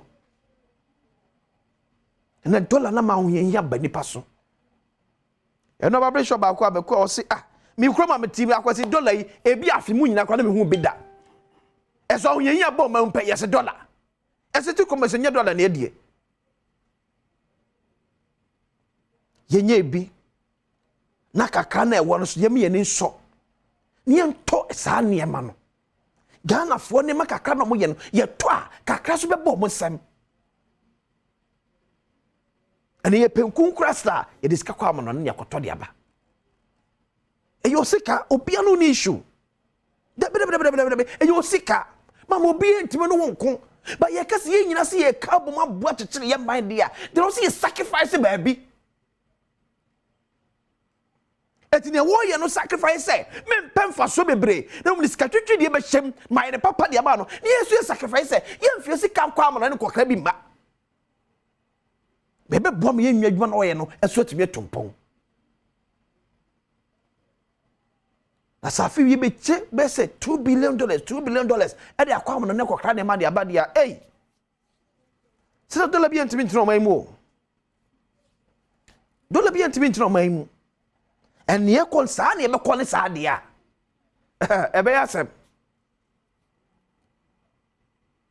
then am pesa the MPP NDC dollar na MPDC buy enum na ye 4 cedis and NDC dia MPP dia kwakodum say 15 cedis say status quo no answer sa the next one be ba no one will be free 15 akwa 35 because foundation no e weak yam build the foundation no ye nyina nyintum say ye sacrifice the my mind no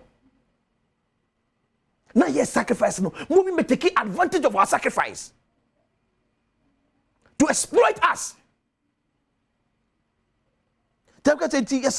Association of Ghana Industries most money enkom nkrofo a eye nwuma wo man mu say ade no mo ye de badwas no et say the quality because already ye man fa anhye ase mam ya kodi fufuro be na abete tekrema so de so se mo bre ye bia se ane na anye police o se ben that is why I believe say Asia so mo ni hwe se mo krofo nyuma no mo ye no quality no te say se quality ni ba na mama fo betimi aroshe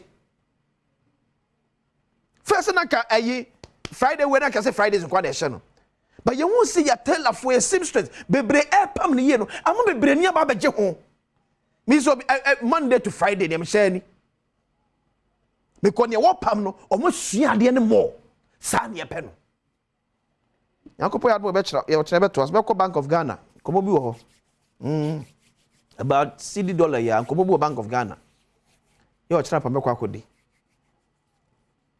o man kwa brasa antina pam fo aye krado e de pense mu to aso ba me kam se yakopo e ya adomu a na na mankwa afifa ye no asante mampo no ye baby nso e wo London why ti ebusua na wo London so beye na mankwa afifa meka akwose afifa obedi Ghana nim ni nua na yiyo kese ba so no ye baby wo London take you as member ho details na o trapa ye be de hyasemi edika background.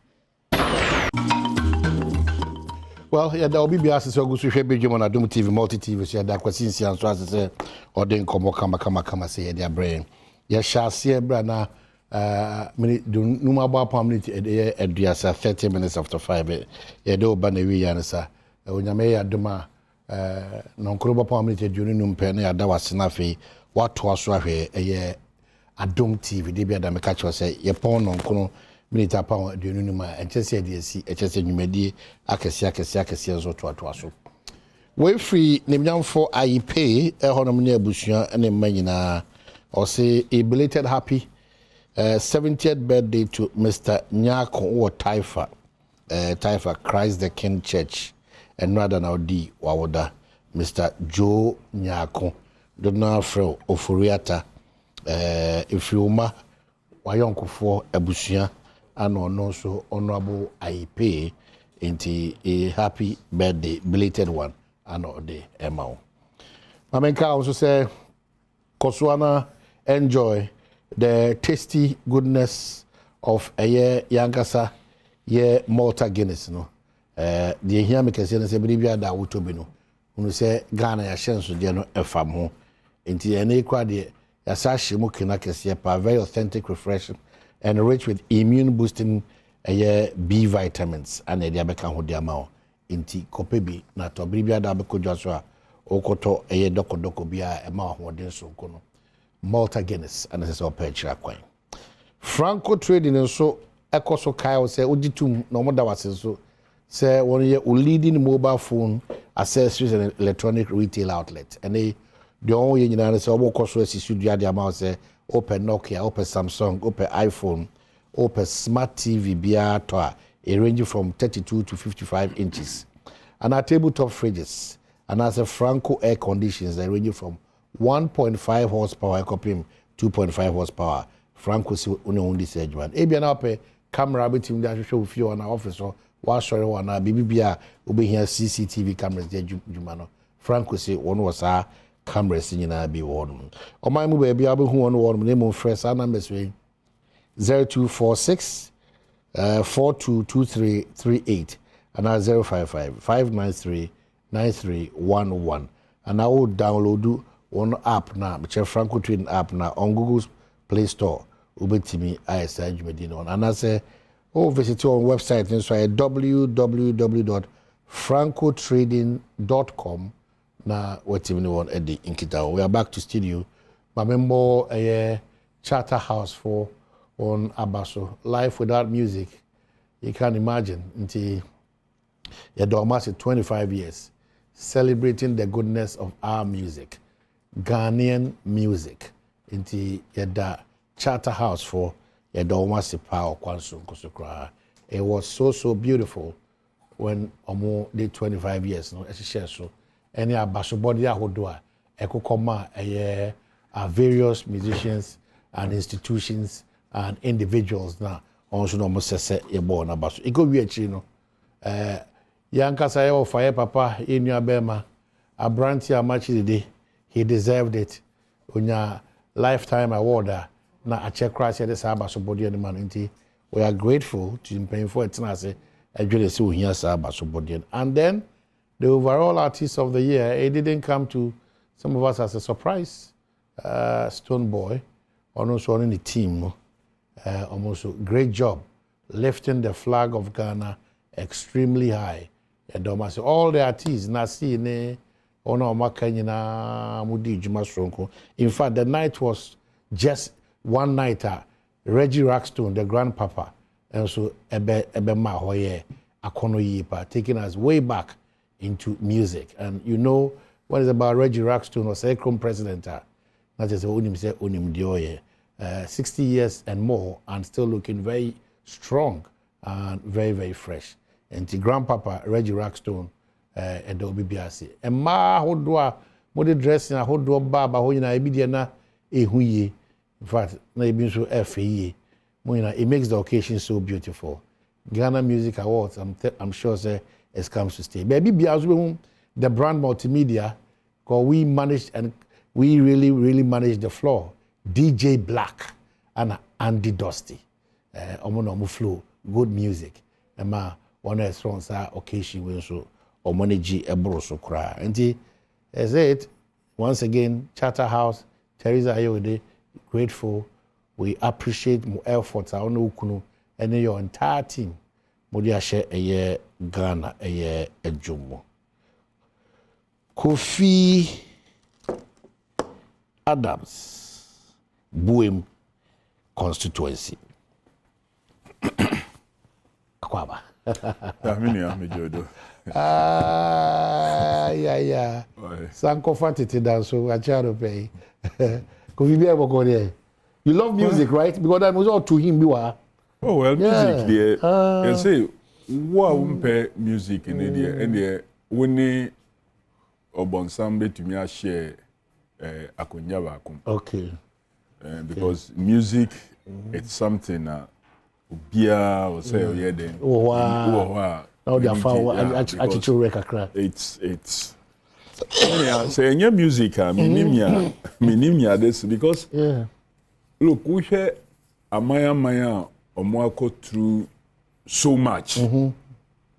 Now we tie omunyum so you can see that it is linked to nia omwako through. Exactly. And so they use music to kind of console themselves. So music is powerful. So music is powerful. We hear, for example, South Africa. Those times are not more through the apartheid era or more bread. When they gather them together, in then the strength to keep fighting. Bibi tuwa. Now when we say koya fonuba na so mo tunjoma in a way no it makes you at least accept the situation you find yourself and keep going. And the young need enya dia o say ye did grow. But just that music should not just be for purposes of entertainment and yaka ho asem. It should be since ya bibia generate ejuma any sika. You as an industry. With the bobra. Exactly. And he also you're taking it a bit much more serious than we take it. Because a gold look sika war the industry.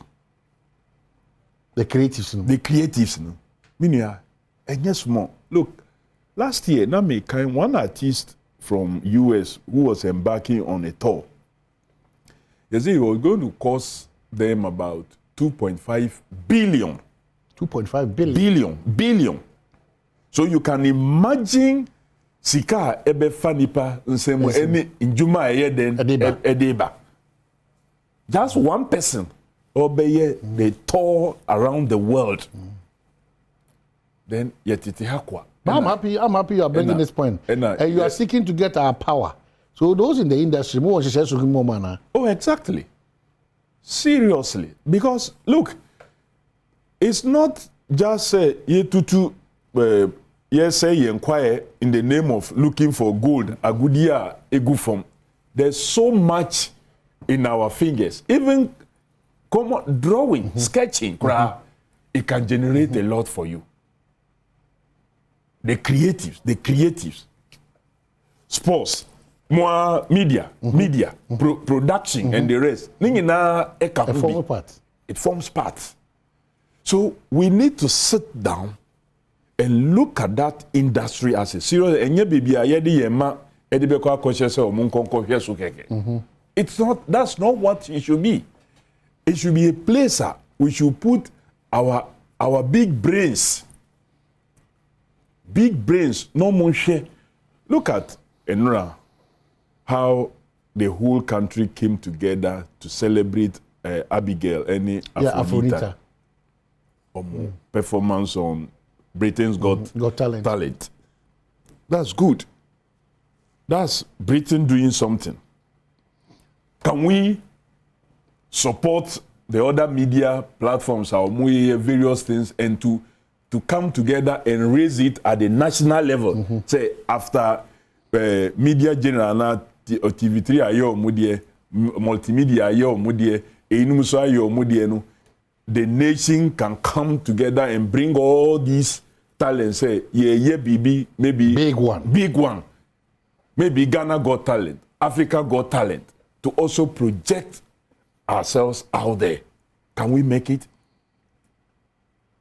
Should we always yield? Na ye ma any talent na ye di akwa platform bi. Because for us in Ghana, yes, we know say omo perform ye no they are Ghanaians maybe omo donate some colors are issue say these are our colors and so on and so forth. But beyond that, you know, baby now emotion, they think they are watching Britain Got Talent. So these are possibly British children exhibiting. Yen na yenim say oh they are Ghanaians and we are happy. But beyond us, you know, omuhum say a Britain Got Talent. There's nothing Ghanaian about. We are lucky now say in the course of interview now be the Bakubi film. No be the Bakubi film. So what are we doing if we have all this? So music there it's good, but we shouldn't just leave it for it to be done 50-50. We need to really take all this art, the creative serious. Because there's so much in there. There's so much in there. The young ones now, there's so much opportunity for them. For them there. You're taking a bit more so you're trying to say Alexander Kojo Ejare so Kede Mrashebejani on the ticket of the new patriotic party so Kayensa Ewan so on my Twain common so Ewan Kofi. We are waking up to a story in all the papers and it's the same NDC MPP Kaswa matters arise in the election time. We are a senior member of the NDC. What has been the report on your table? Well, my Mendicam Amincha with you for now memfa kwenye so enchia me constituents and one of my ward coordinators Bodada weekend year na osie neba. I know it's very difficult. It's been difficult times for him, but him say Nyankopon Odemano ono asu na ye den oje at the right time enti on share Mr. Morgan oye pinyiso a ochirema ade. So he's my teacher, now my coordinator. Wow. Been to me uncle a yenbe misman penifom moko because of many other engagements. We bisa nanka say ye tuaba ediye kendi for the ka it should ye can say democracy ye pe democracy ye mpe coup d'état c'est ni que quand because non ekwan maybe ye fasunu etumi de moja hwegu den eba so nka ye pe democracy kebi mamin kebi na yakwa kugina ho ya ye nhihia ato ho ekwan sei na wo say ye fa ye di mpenifo enti ye wi a ye declare na omo edi nkonim na omo akọ nanka ye feel say eno edi bibi bebre we didn't know say ye di bibi ba eda bi beba ye benye binumu amukra mo ye worse than the system of what say ye di etu ye den edi tu aban na ye di aban fufu ye den eba Kaswa has become noted for Saudi. Now it's unfortunate that this is becoming too regular for the people of Kaswa. In 2020, similar thing this year. 2020, Abraham Moye registration. It happened. A lot of NDC guys were beaten and injured. Sponsored 2020. By 2020, yes. Abraham Moye registration. Oh, me sending some of the production team class. So she shared this, and they can even show you some of the. You send the videos. Yeah. To just for us, even say enya dia enenkwa na ye den AC. So, but bibisa Pierre, the investigative bodies no I was say omoye ho adwuma no mo aye like this that bibia e ho that he ja to ho. So it embolden omo yes and say next time you come back better. Me nya so mfaso. And the next time, no, so because idea we are when you're so fashion, they be improve no. Exactly. That is why smuggling, you wanna say punish you on year, they continue to do it. Because when him say, oh, a quite no me ya, benya bibi. Bonia nipa year on young faswai, young china sui, Obokoswai. So it happened. nothing, the people were walking free, so they will repeat because you say no nano my boy enti hwensi e boy enti ma yenye biom. And this whole animal of transfer, inka transfer no ye dey share embranu mu say possible say my hini what register wo maybe ahafo bibinti ine we bedi nkran ha for some time, maybe just maybe enye possible for you say we be ko na we feel say what ba be ye nyama bebre ewo bibia wuti say anti you want to be part of those who influence decision making ewo ho because say won kan ho a ebinom be take decision na maybe nipa ye be yi no ewo ho no obeba be ye bibia emwa wasetene mu ewo ho nti wo ye den wo ye wo transfer diaba ana wo krom bibinti wo register wo bibi na so sesi ano wo feel say no nipa o hwe bibia wo krom wo no eho so ha dwenti maybe you want to take it there on your own. Now so ina akwakoye to say the political elite and candidates no afa ho as omo project na yenenam. Yes, for in the name of deceiving say nipa no free ho oti ho nanso say ade wa ba betina osu ana say wa kwakotina wa ja sikan entimi me hwehwe kwan a me de ne beba eno so ka wejuma nipa no ankasa pese obeto abaye wo anko no abaye den beba nanso ababe dani bibi say yenenam na yesisa nipa. And because ye omaya yanchre nukredie from yankora brim senka ye omaya ya chre niama bi a ye behu se ade ye boni ade a ye boni no se ya uhu obi a opese ye to abama no no meye pinyi ewo woso yes ade ya you will expose the person nipa no kura be suru se obekọ akoye sa ade obetu sa na mo. Now, so because we don't see this as wrong, some crofona yes some na yemo 50, 100, you know, they will be praising Nipa or yes adian. And others are almost so young say yent na ho emo bin chin fire sunu na ababe dani situation na ye hu work as one. Because ye dia young the last time. And na ye better know how my sadia ye do man na debi. So we will respond, and the response no ever. And so it's unfortunate that both sides, including the MP for the area, any MPP parliamentary candidate also, Batista and Eba, has equally also been stabbed. So why will we subject ourselves to all this? Why? So electoral commission also the solution to some issues now issues no. And yes say we can say ma party agents and more nko because the presence of the agents meaning the transparency of the whole process. And until na 29th omushia ewo IPAC no omujitum say agents must be present even though the CI governing the election process, CI 127, in him say agent here then ever for purposes of transfer because the whole intentions of transfer no enye ya yenku sesia ankro for the year gerrymandering almost sister nipa onim say na anu me we need by this margin and me I can close the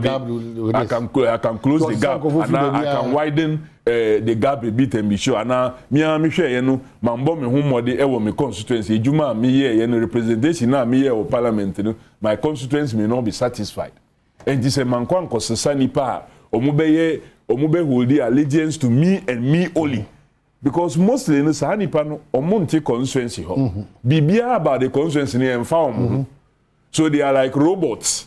So if you are able to bring them back, they are just coming to come and vote for you and after go back. Just several times there should be a way out of these transfers now. Well, the way it is going on here, then we may have to stop it in future CIs. Could it be the problem? Because Nkrofo take advantage of that to do a lot of gerrymandering. Almost now I know we say, okay, me win by so big a margin, me lose by a small margin. My ancestor yen cut here yen family. But that one is all right. But they are doing it.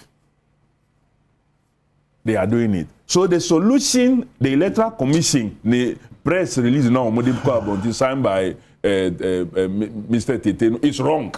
The solution is not to say my party, because whether the party agents are there or not, the problem of basing and the problem ever. So men can say because the presence of agents and this idea and yet the presence of agents. The presence of agents is to make sure that the processes is free and fair. And to tackle the problem ever. It is not taking now saying my admit party agents and ever solve the problem. But the party agents are there to also ensure sanity is at place. So you don't stop so them. Transfers. Exactly. Not to stop anybody. Exactly. And this is here because people are busing and going there overnight. And the problem about my agent. No, that's not the solution. Take the Kaswa incident, for example. The incident in the official period of transfer. Okay.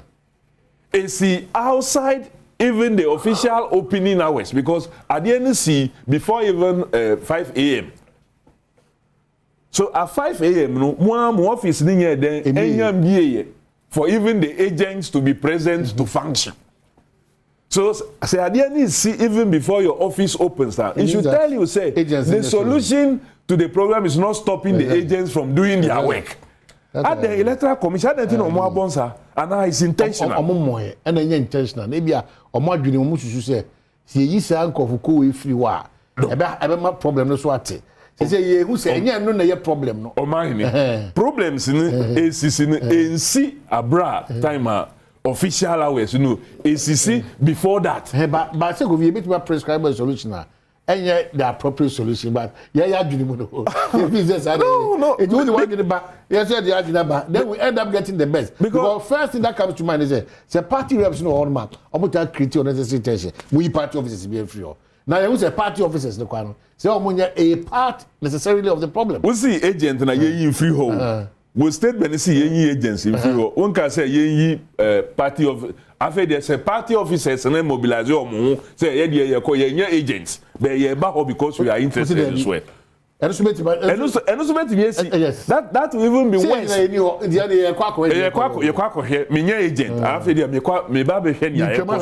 Yes. So that is not the solution. The Electoral Commission should immediately withdraw her release. Immediately. They should withdraw her release. Wrong. The eve of an election. Adia moi prepare, moi packer bibia, moi ye packaging of ballot bibia, ya silly, na moi ye release. It doesn't make any sense at all. Look, the same Electoral Commission. And go for air contested the CI 128. But the enfant say, CI 128 and no and I call 2020 about one in terms of aligning constituencies and putting electoral areas under constituencies. Constituency being a mode sal edishare. Adentina Moma said, want to create constituency and Mauna. Why didn't you allow them to participate based on CI 128? And now whichever CI that is functional. That explanation is given. I'm say inability of SAL Guan constituency to vote in the 2020 parliamentary elections, disregard falsehood and misinformation from. They were addressing this one. And America say Electoral Commission rather than more spread the falsehood. So listen, these are the reasons for their inability. The legislative instrument LI 2416, which created the Guan District SAL, was laid in Parliament on the 6th of October 2020 by the Ministry of Local Government and Rural Development. It matured on the 9th of November 2020, roughly a month. America say. Before all this matured, the Electoral Commission, through per the Constitution, or say, or mochiche or minor into constituencies. Constituency be so no, ye the electoral areas, no polling stations, no, ye the share nase. And America say, before the creation of the Guan district, I don't blame them for not creating Guan constituency.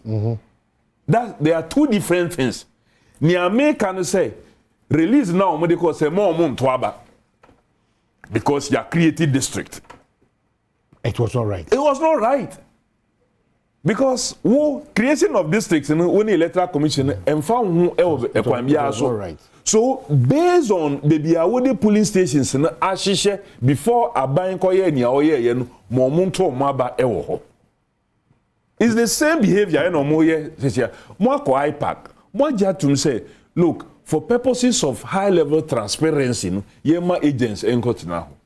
Avede BBC instead of finding proper solution to the IAC, either improving security and now making sure say Wuma ubi mbeye canopy emfa nkonja bia mbesi wo yard ho before you open. So ubi be erect canopy bia the erection of the canopy must happen from 7 a.m. till 5 p.m. The period dedicated for transfers. So that ubi mbetina ho around 2 a.m. Eden tokwa beye then member because possibly around 2 a.m., around 3 a.m., 4 a.m. the security may not even be present enough to deal with the situation. If you're mindful of the very delicate, important role of play in this election year. Well, you see, and one thing I can say, sometimes when the Nipa omoye so partisan, and the question institution be no dangerous. And no be na ye who says here. Because there are people, key persons are or more hono. They relate, they've worked with, they have earned some membership of a political party before. And this any panel na adwin kra say oyi ne party same fewer. It's sometimes not possible. Me hunu sir. Especially when after your appointment, one of them, Dr. Bosman, you know, signing a letter no more. Utmiabeka say the NDC, a political party that have won elections, 4 elections out of 8. 16 years we've been in government. Out of the 32 years, the MPP too have 16 years. We have 16 years. Because say we are an existential threat to democracy. Party yen candidate or your sitting president yen din kunima or share suma ye hand over.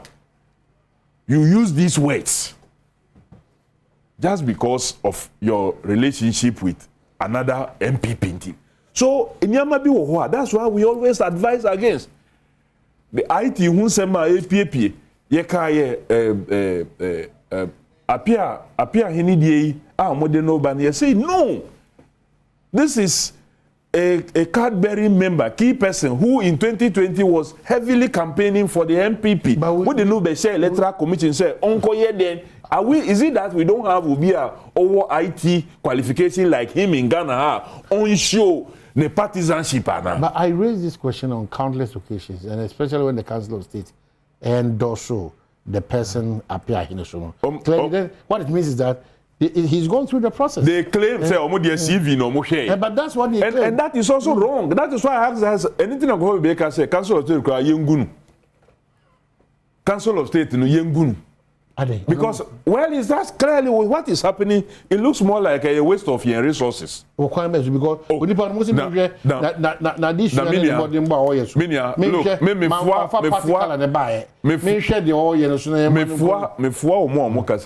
Council of State. So me, I see it as another waste of.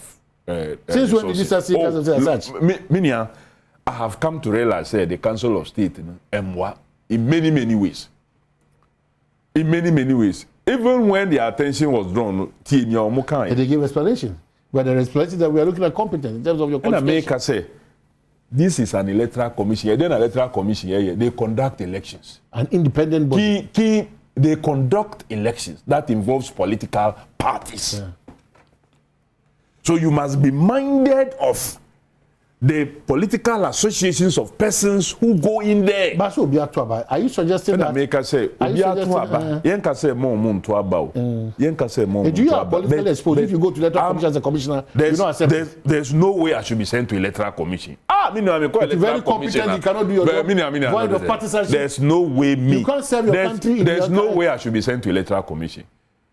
Penibia obey na doing say me appoint Kofi Adam say on electoral commissioner. then because me ko me party NDC na me say ade me ye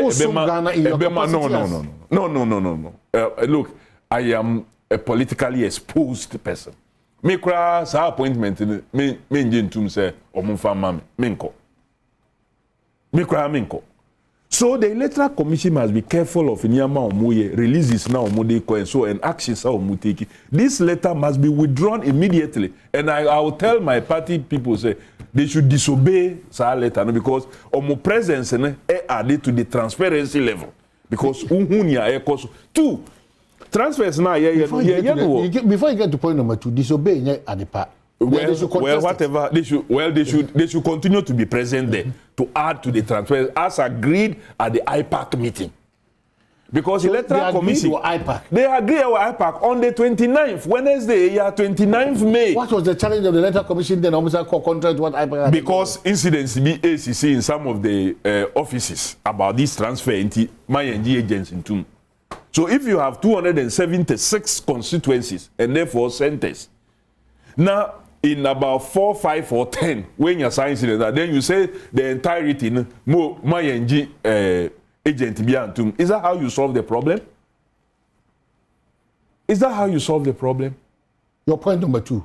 Point number 2, Krano. What was it? What was I even going to say? You see, the transfers no, at the district office. Sometimes the consensus may 2 or 3. You can't boom. At the district office, like Okaikwe Central and Okaikwe North, they are at one place.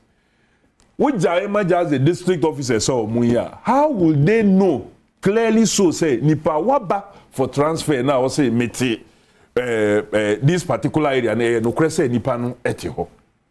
The presence of these agents and their persons are almost to me consulting, almost to me friend apiki further information and ebeboa to know say nipa oka say krom ha na mi free no ye no krese nipa no ye den officer krom no do.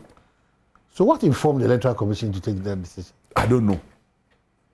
That's why I'm saying they should withdraw letter now muchiro no Sunday night for implementation ewo Monday. You see Sunday entire juma and I don't know whether the letter was influenced by other things other than reasoning. The reasoning, because Sunday in time here working day. So in there, Aquacoya Monday I working day. Or Munchro to withdraw that letter and make sure say the right thing is done. The right thing is done. It's very important. I think that they made a mistake in letter now. Omodiko said they should withdraw agency because Mwa. Me constituency, there's no problem there.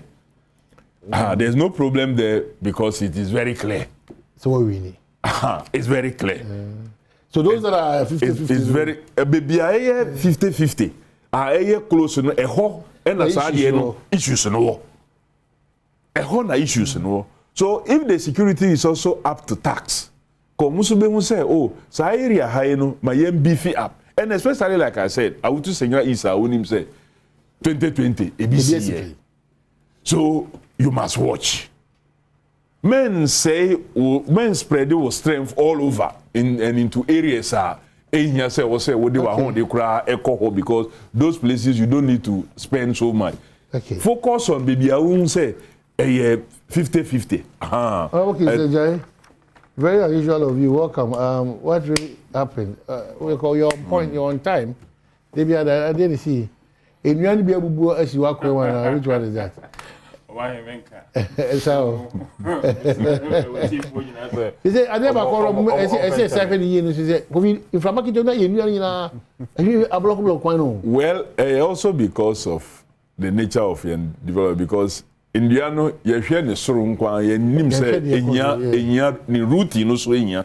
Enti obi be ye ne juma bia na we twa na obi be ye bia na we twa enti ube we no na aka just the tap the tap route enti ni na e support Indiano on the side ni ho because you twa ni na ye sisi dan ye sisi kiosk ye dia ye enti from anobo kakra na down. So we must also begin to look at the type of avenue trees ye dua enye nia eko enye ne route no eko deep the tap root ni ye ni aye so deep and ni aye rely on surface root na spread because yes na say nipa ye twetwa ye dey ye development a we hu mframa kakra no na dane I cadet say Yakopo Adomo obi ku honum transfers na oh so far kede boko also come on adopt to your base nipa from other regions to come and support you in transfers na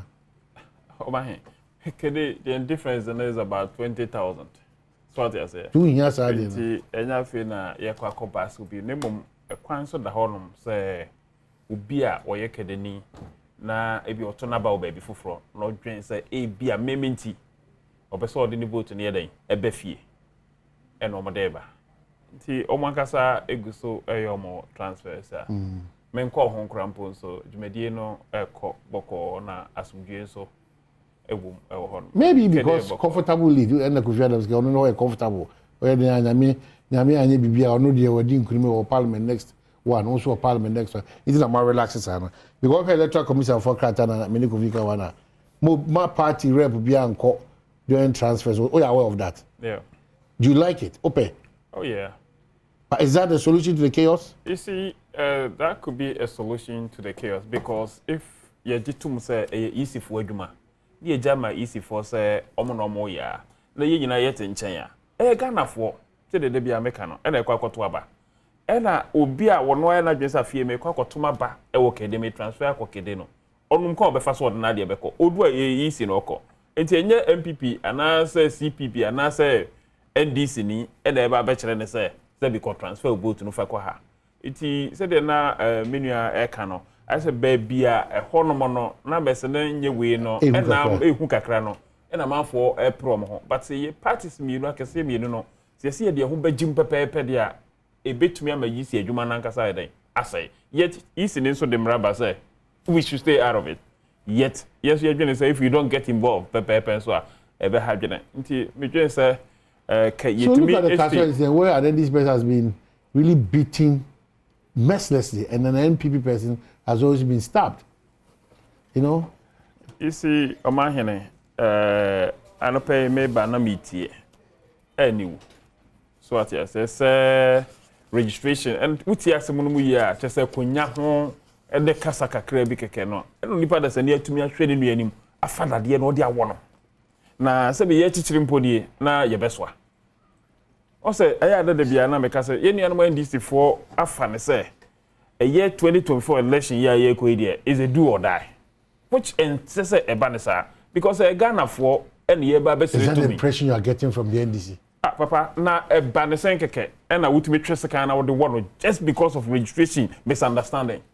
It will fast kind of one. Work on Nipa Mojagu. Say, be ye dear, a de fear and panic, a bed basses and say, more movie baby, a more baby, and a montomo, any other. A tension. So what I say to go into the election, no. We show money, no man, mutuina, a idea or more ye, I say, and fast with Jane. But they are looking for the good of about to echo, and some looking for the bad because this is a party that raises issues about to commission for Moshe Shebu or more by Mundaho. About to commission for a macro mobono, the Mokama, no, the Motrono, a boebra, and no matter about to commission for more Yama, Manuel Semet Demonim Kine, Bamu independent body.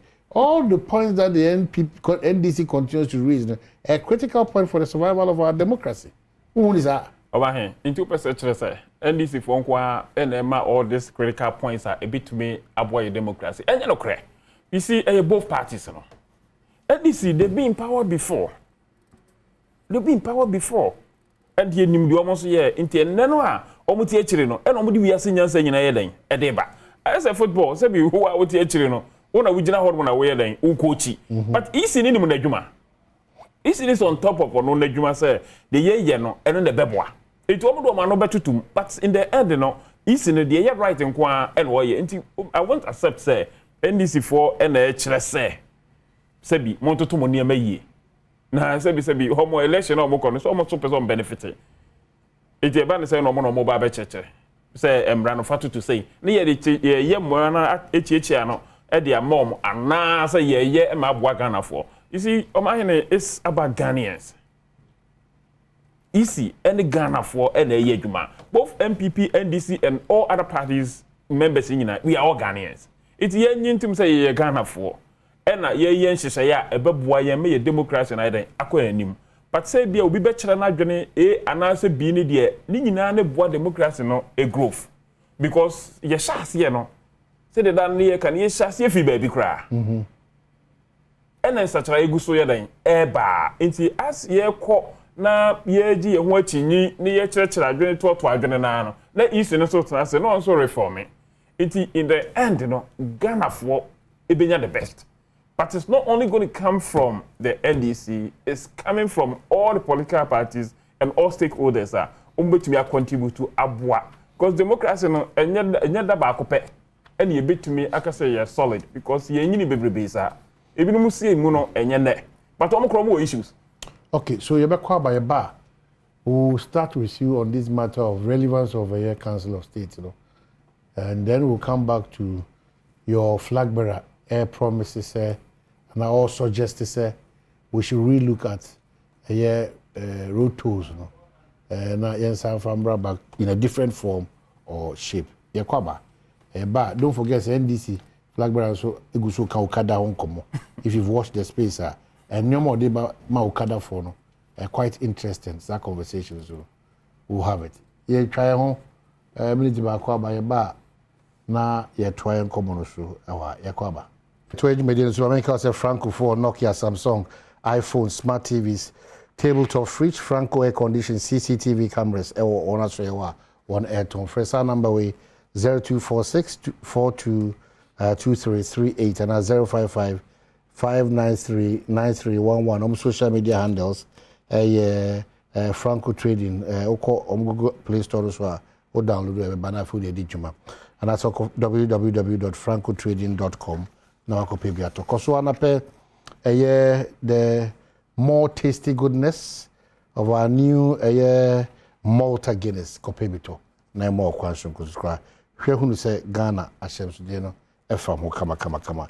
Ya best studio dia kufia dam so a sanso na enua bema Alexander Jerry buem ni kadi emrahye bidwa for respectfully omo wan say yedi enkomo.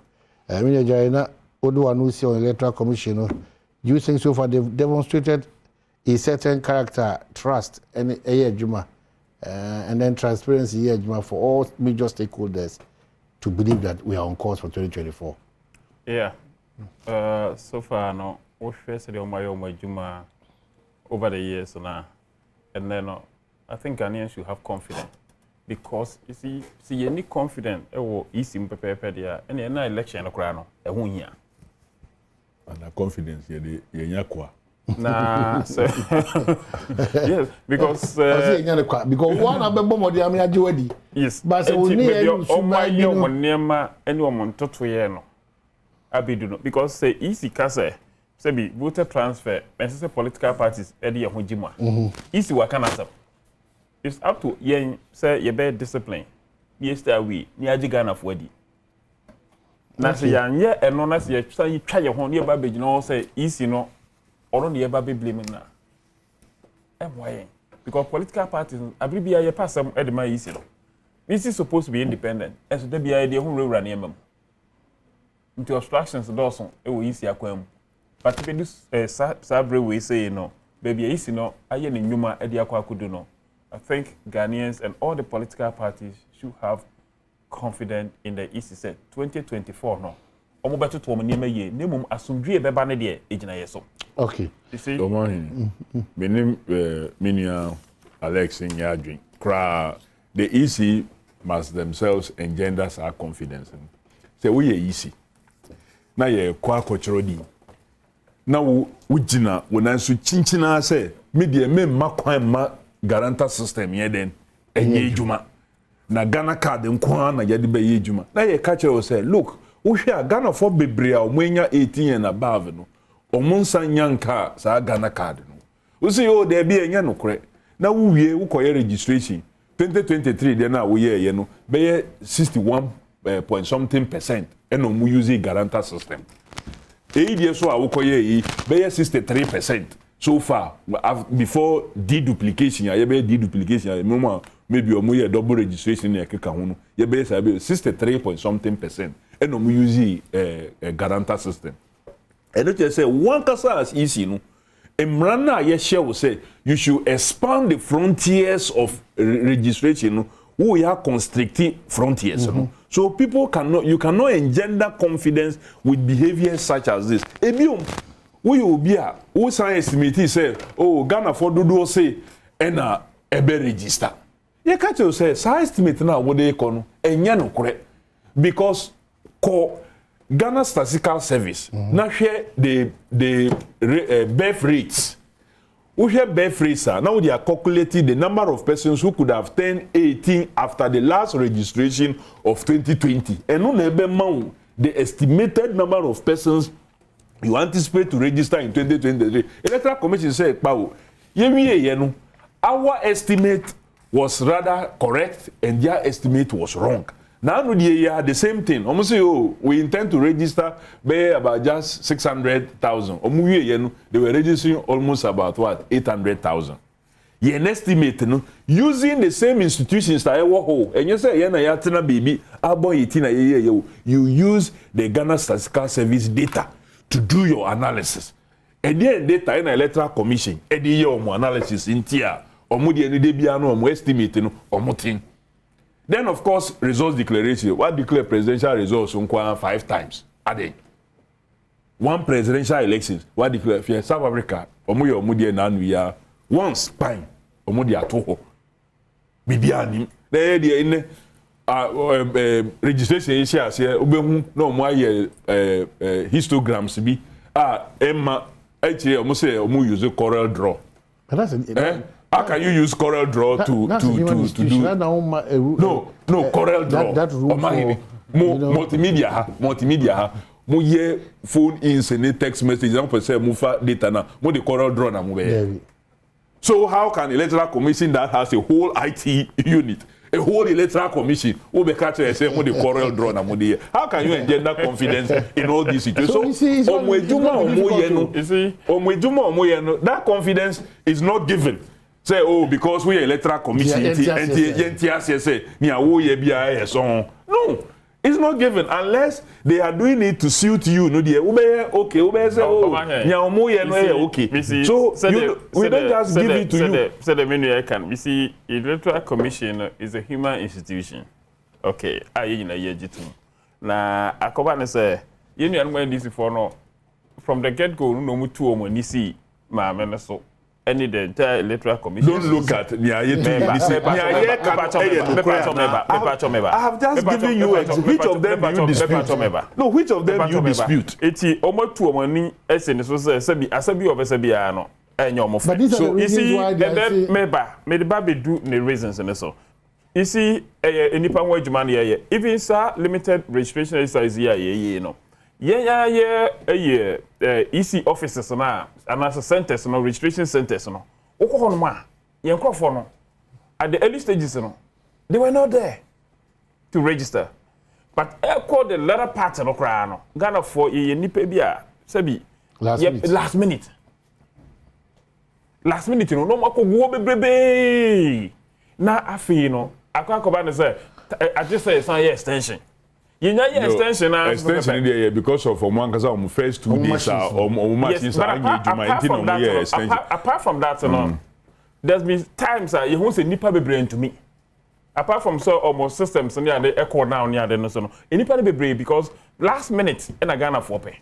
It is a osha ebe more projections ni be brain ho no mo a ebi o ha entumi ye den ensisi so pepepe because nipa na kasa ye no mu dealing no so no any predictable.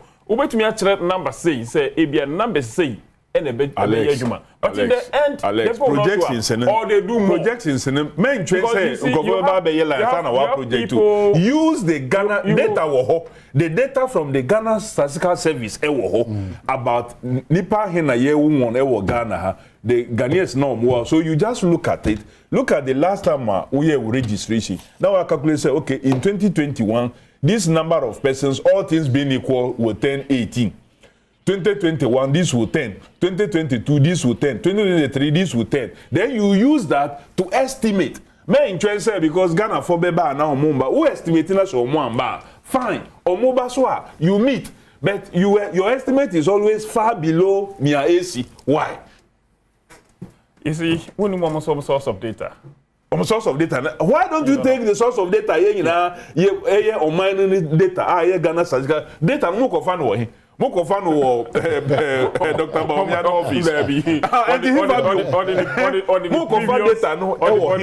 What the previous information, no. Previous information. Yeah, because if you don't let it seem like the letter committee don't know what they are doing. No, but so far it's proven say that will be the conclusion. Now they are intentionally doing it because 2023 what in 2024 so what's our TBM?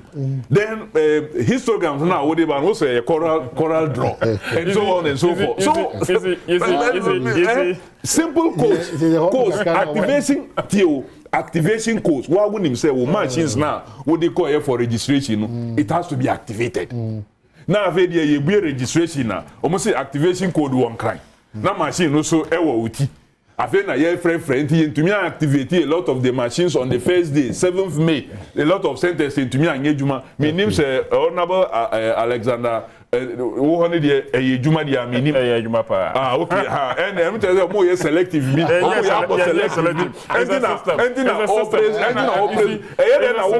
Activation code no. Yeah, the coin na me dia no yam fanko.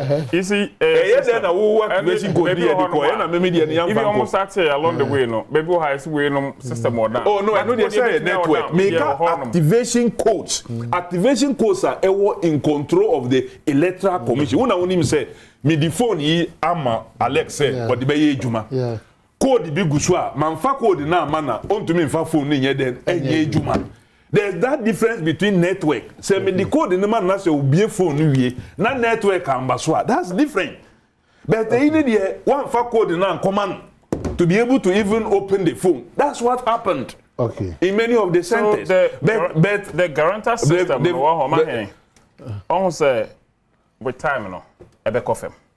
Oh, of course. But to me sorry prekope enka say sabi ye nyina no Ghana card nko but no, because of your behavior as people no and so the pressure to say for Ghana card debra na many paro do no but you see the pressure or the mbraiba say parliament and branu ntum you see and no the pressure no to almost say and the corner kokko your Ghana card because you na ya ba be gia tum say Ghana card no and no the ba baby bia it won't mean na say e man konko grantor system nko a but in the end no wo hwe of numbers no so a e be kofem kede for itiwo kede for bebre nya Ghana card Kedefo gusunya. Gusunya beto mo bebre nya. Gusunya. You are supposed to represent them. Wrap up with this one for me. The flag bearer of the National Democratic Congress, John Dramani Mahama, has promised to establish an electric motorbike assembling plant if he wins the 2024 elections. He pledged to offer the motorbikes on a high purchase basis to commercial motorbike operators, also known as Okada. And he was addressing riders in Ashama. Mr. Mahama said, the good news is that I've spoken with 2 companies. They are going to open an assembling plant for electronic motorbikes that will be given out on higher pitches, work and pay. Then you pay in bits. Such motors don't consume petrol. The battery will be charged down. When you ride and your battery faults, you can visit the exchange battery center and then the battery will be taken and replaced with a new one. You pay a small fee and then when you continue with your work. He reaffirmed his commitment to legalizing the operations of motor riders if elected. Acknowledging the significant role of motorbikers, we want your support in ensuring the law works. You have to punish your members who go contrary to the law. So that's John Mahama. The promise is that any motor assembling a plant about Ghana. If you have time, you there will go mean time. No, that's an issue. This is an issue. I was saying, so for Yeman Penny Dada somewhere okay Kenya. Nasa na ode promise Ghana for any mlantie na ene omodo mo aje Okada business no mo a areho. Na areho sem na ewo mu ni say as you speak in the crampo no Okada no enye legal. But that is why he's promising that you get it legalized, you regulate it. And then the challenges to legalize this, and also.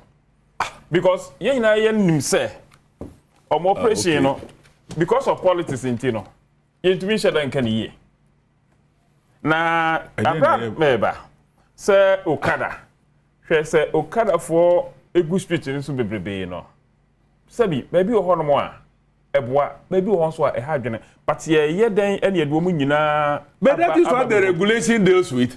So baby o ho a ha that's why you regulate so that baby a ha no baby a eboa no ebeboa you regulate to enhance this. Well you know or say the Okada riders and the rest who are doing deliveries and the rest no omuntie according to MPP no yeah man on they will force them out of business. So I don't know.